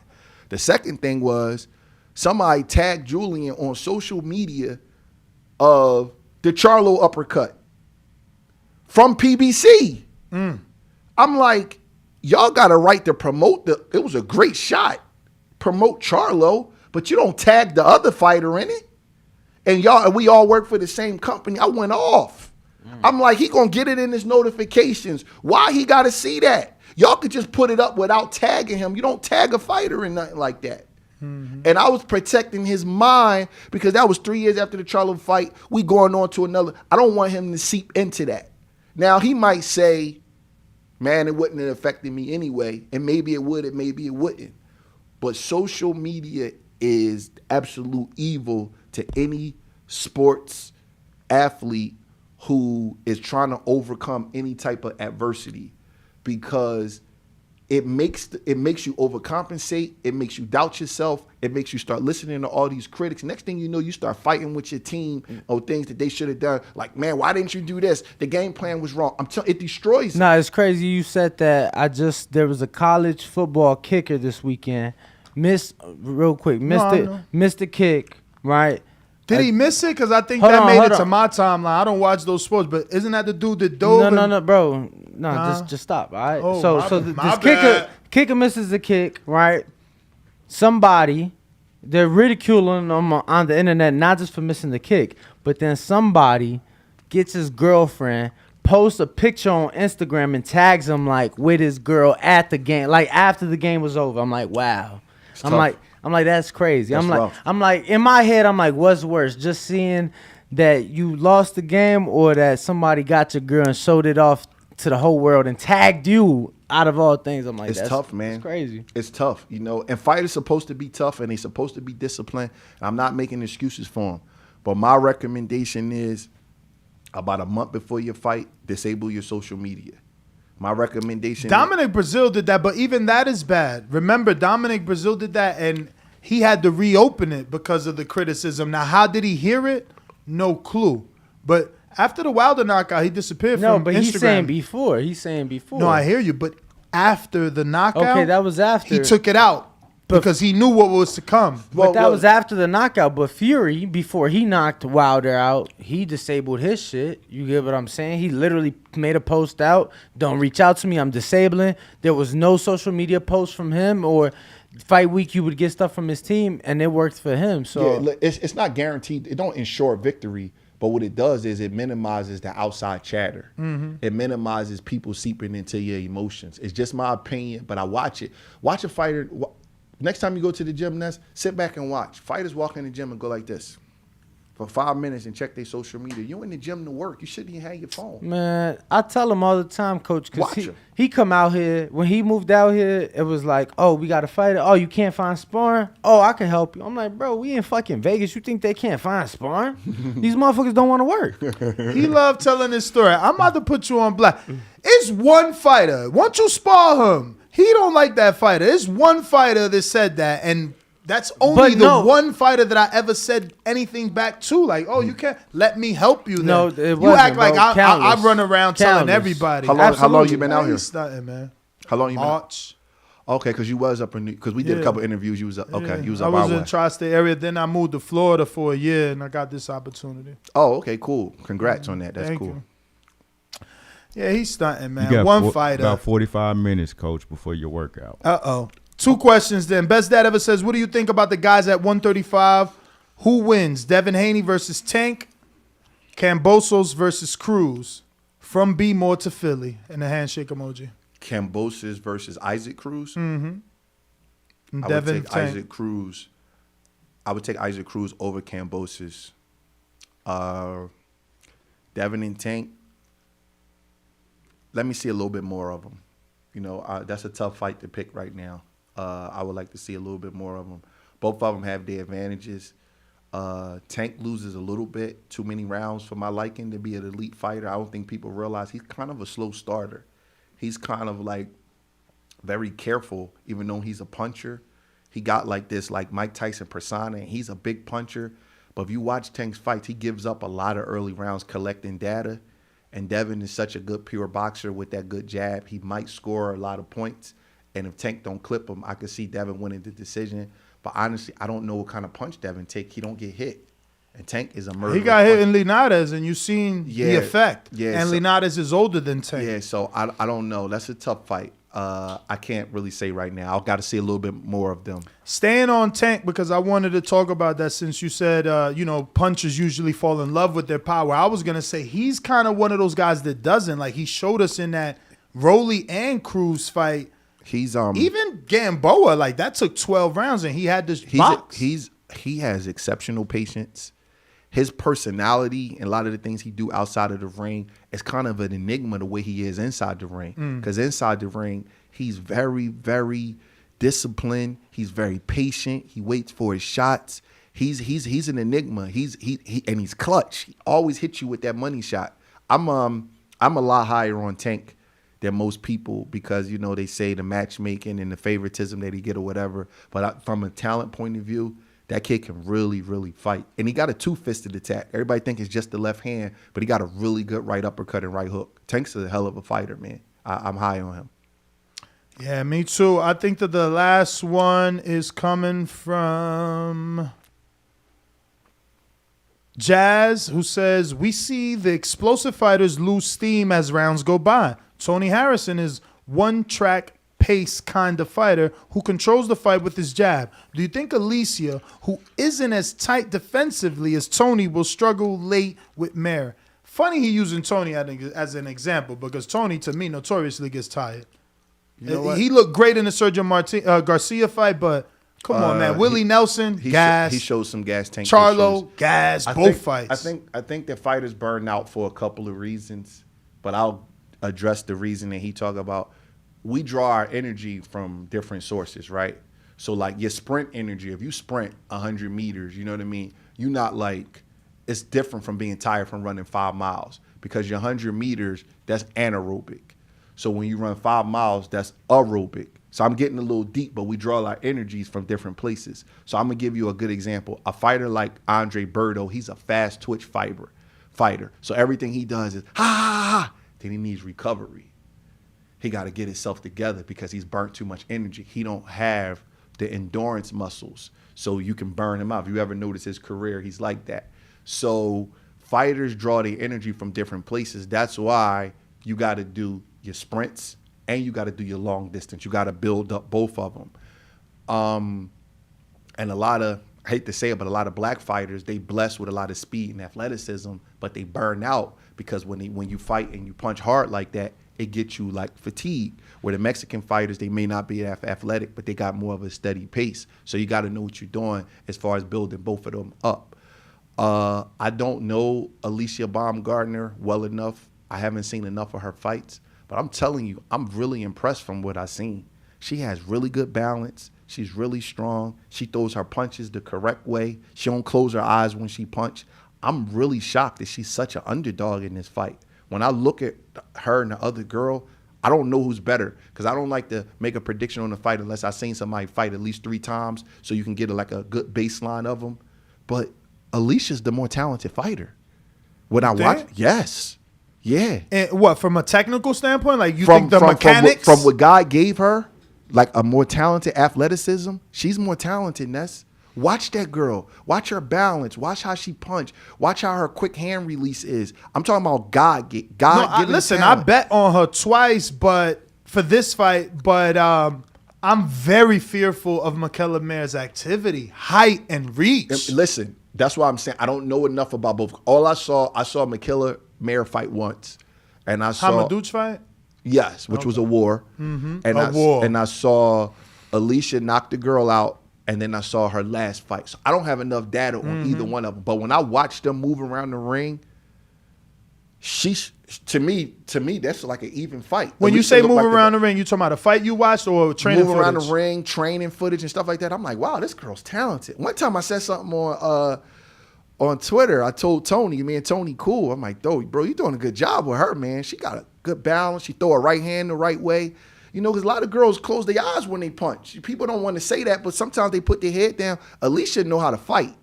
I think, man, and the other girl, she takes a lot of punches. She do. So, I don't know, man. So, it's all about, is Alycia power real? We go back to what you said. See, you changing my mind for 11 years. I'm like, DR. What? North Carolina? Fuck that. That punching power ain't real. But now you're like, no, you still look into 14 dudes being knocked out, regardless where they from. Yeah, man. And she's exposed to some real stuff over there in the gym out there in Detroit with Tony and them and their team. So I'm sure she's getting some good knowledge. Danny actually went to camp. I think they could. I think it's gonna be a real fight. I do. I don't look at the other girl as this overwhelming favorite the way everybody else. I saw that everybody's picking Maier.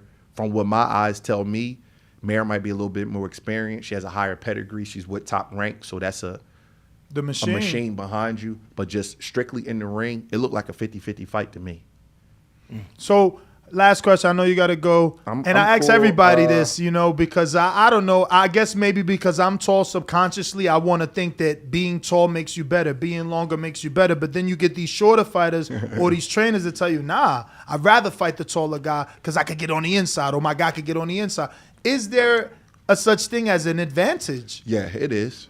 But some guys can get past it and some guys can't. I mean, if you were fighting, you would rather be 6 foot than 5'5". Okay. I mean, let's be honest. You would. But there's some disadvantages of being tall. Some guys stay tall, right? And they don't stay long.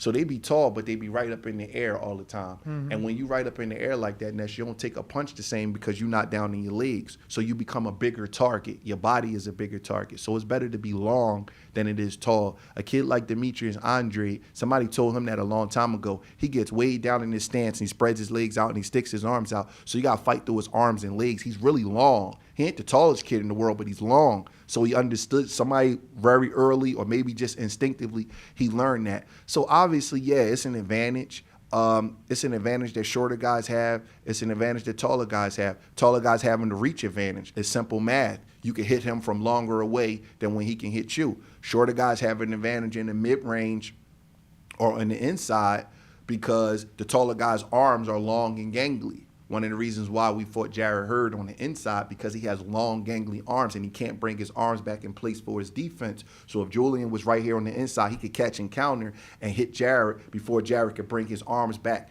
on the inside. So Jarrett looks like the stronger, more physical fighter, but it was safer for us to be closer than it would be on the end of his punches where he's getting a lot of momentum. So it's a lot of things that go into that. If you're asking me who I would rather train, I would probably rather train a longer, rangier fighter. But some of the more talented guys kind of have that in-between height where they could do them both, like a Crawford or a Teofimo or like a Devin, like the freaky talented guys. Floyd's not tall or short. He's like right there in the middle where he can kind of adapt to both, to being the longer guy and boxing on the outside or being up close a little bit. Even Manny's a super talented guy with the jumping in and out on his feet. So you don't really see, sometimes you lose a little bit coordination when you're too tall. Because if you're too tall, you like a little bit gangly. Like you ever see a center in basketball, he can't handle like a guard because you become a little bit more gangly when you're kind of too tall. Mm-hmm. So they have their advantages and disadvantages. I probably would rather a guy with that middle height where he can do both. You know what I mean? To be honest with you, you don't want to be overly tall. I know I said that was the last one, but it's good. I got Cassius Chaney said a while ago you was working with him. Are y'all still working together? No. Oh, what happened? No. Was it because I see he with CES, but he signed with a new promoter? Was it because he got cut? Was it y'all just ain't click? You know what? We worked together for a couple of fights. He had the fight up in New York that he lost. He had like a lot of personal issues going on with his promoter and his manager. And I was like brought in like from the outside looking in. And it wasn't like no hard feelings on my part. Like it was just a lot of deep stuff going on with the bunny and, who's telling the truth and who's not and things like that. And I had an objective point of view. And, I just looked at it like I just didn't want to be involved in all of that.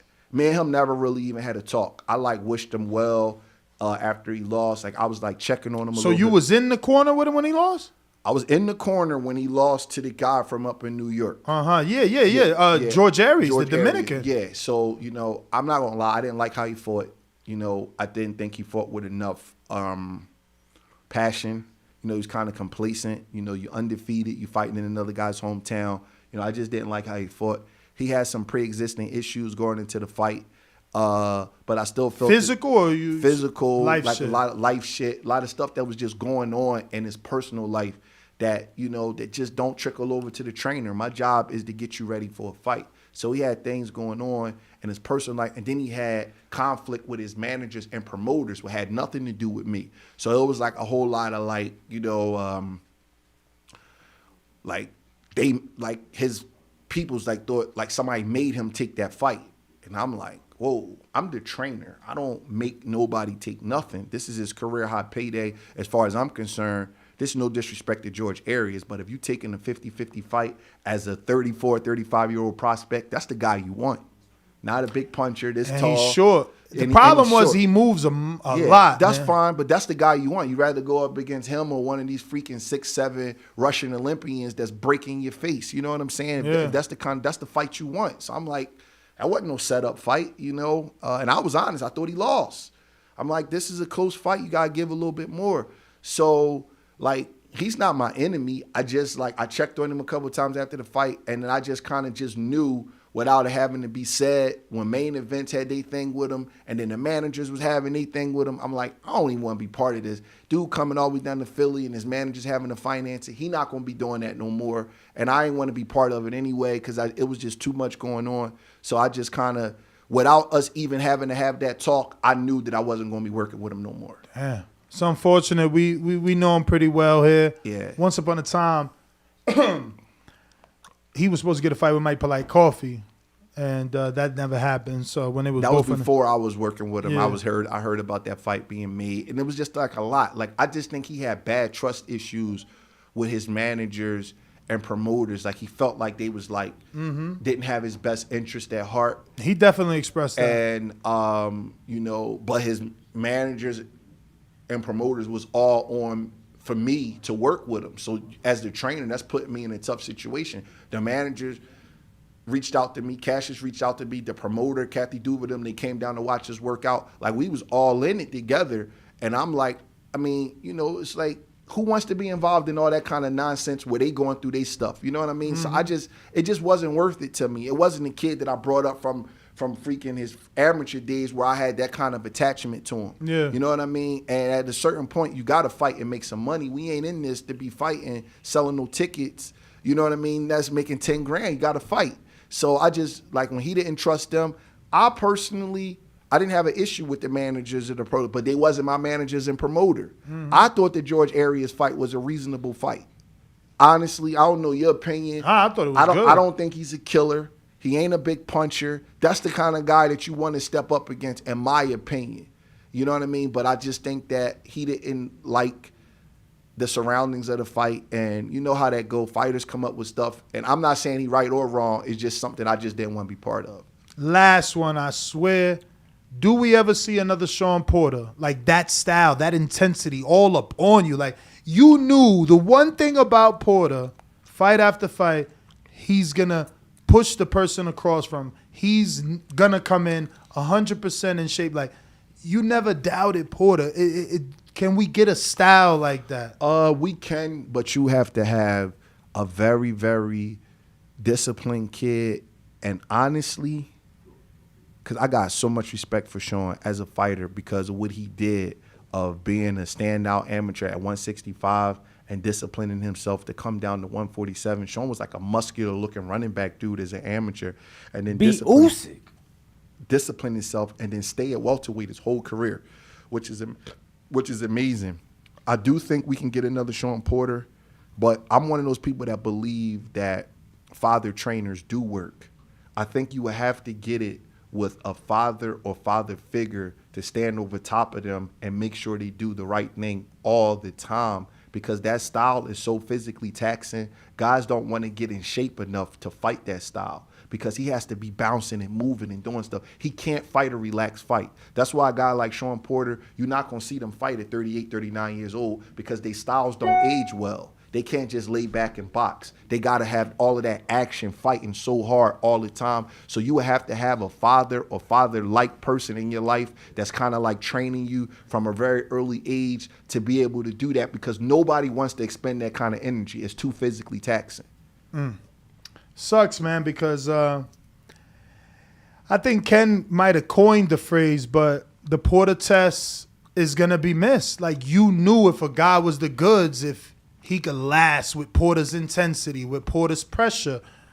Sean's a truth machine. No, absolutely. He is. He don't win them all, but, man, he try.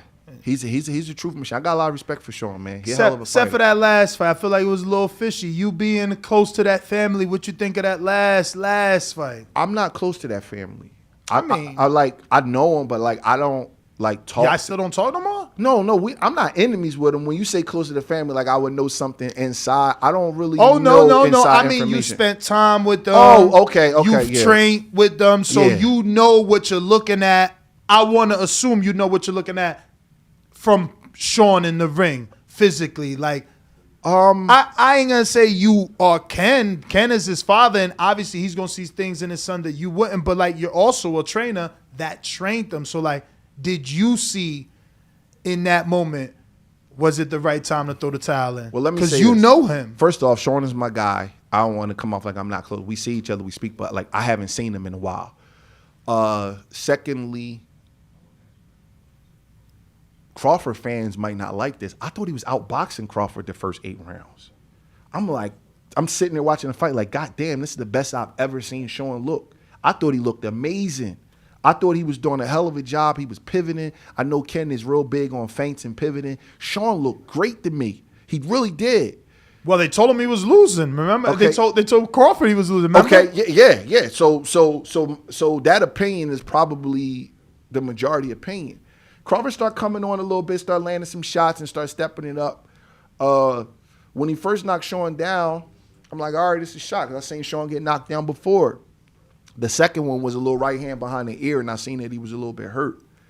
But he pounded on the floor. So it's like, that's where we as fans with no experience as trainers, we disconnect. Because it's like, if he's hurt, if he's tired, he's exerting, using energy, pounding on the floor in frustration. Personally was shocked at the stoppage. Yeah. I was shocked.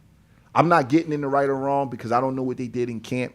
But for the way he was performing and the way he looked that night, I was shocked. I honestly thought Sean was outboxing Terrence for the first 8 rounds. I'm gonna be honest with you, Coach. I'm with shocked. you. I thought Sean was up.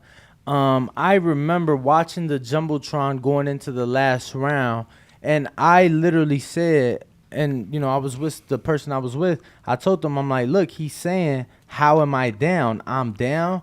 And sure enough, we ended up seeing it, but. They told Crawford, and he came out on that killer instinct next round. He's a murder finisher. Turned it on like a button. Like a button. That let me know what level he's on. But I can't say whether I would have stopped the fight. I've only stopped one fight in over 60 professional fights as a head trainer, and that was Karan Davis versus David Benavidez. And honestly, the only reason why I stopped that fight, this is the honest to God truth, was because I think Karan had already gave enough of himself to have taken that fight on 2 weeks' notice in that hostile environment, dealing with everything he was dealing with. And I didn't feel like, because he didn't want to get a stoppage loss on his record. He fought a hell of a fight that night. And I felt like that he didn't deserve to have to go out flat on his back just because he didn't want to have a stoppage loss on his record. I love Karan. Me and Karan got the same relationship me and Julian got. I've been training him ever since he's 18 years old. And I could not watch him get hurt just to say, man, he didn't stop me. It was the 7th round, and Benavidez was coming, and he was hitting him to the body. Karan was telling me, he don't punch like that. I just can't get my second win. And I had to stop that fight. But I didn't view Sean and Terrence like that. I thought Sean was all right. But I'm not his dad, and I don't know what happened in camp. So I don't like to get in the right or wrong. I just want to say that I was shocked to see that because I thought Sean was completely in the fight. And I feel like that's what you go back to the corner for, to get yourself together and keep working. But maybe Ken seen something, and he didn't want Sean to go out flat on his back. But Sean got weird recuperative skills like that too. If you remember, Adrian Broner dropped Sean, and he jumped right up. Earl Spence dropped him, and he jumped right up. Ugas hit him with a funny shot. So Sean can recuperate too. So I thought it caught me by surprise. I was like, damn. You know what I mean? I didn't look so much to say how wrong it was. It was just a surprise stoppage because Sean's never been stopped before, and he was really, really in that fight. And we all know he can come back. So that's more of it what it was. I don't like to say what I would do if I was another coach because everybody see things differently. Like some people might have thought I shouldn't have stopped the Karan fight. Who knows? They might criticize me, so I can't really get into that. Absolutely. It's an instinctive call that you make. Well, that is definitely it, and I'm getting messages from both producers that it is time. We definitely kept you forever. We're going to go ahead and end it and take a quick picture. Danny, you can head out in case there's any super chats I might need to get to, but yeah, we're going to take a quick picture with you, and we appreciate your time. Do you have any social media? Any fighters? You said a 7-0. Let us know his social media. Anybody that we should be following that you're working with? I got a kid named Romel Cruz. He's 7-0. He'll be fighting. I got to fly home for his fight. He fights September 23rd in Philadelphia. Another kid named Iran Peterson. He's 1-0. He's fighting on the same card. Zachary Ochoa from New York. He's in camp with Lomachenko. Karan Davis and Julian Williams, my more popular guys, and Caleb Plant. So that's my stable. All right. And your social media? Man, what is it? Breadman Boxing is on Twitter, so that's the one I talk about boxing the most. And the Breadman is on Instagram.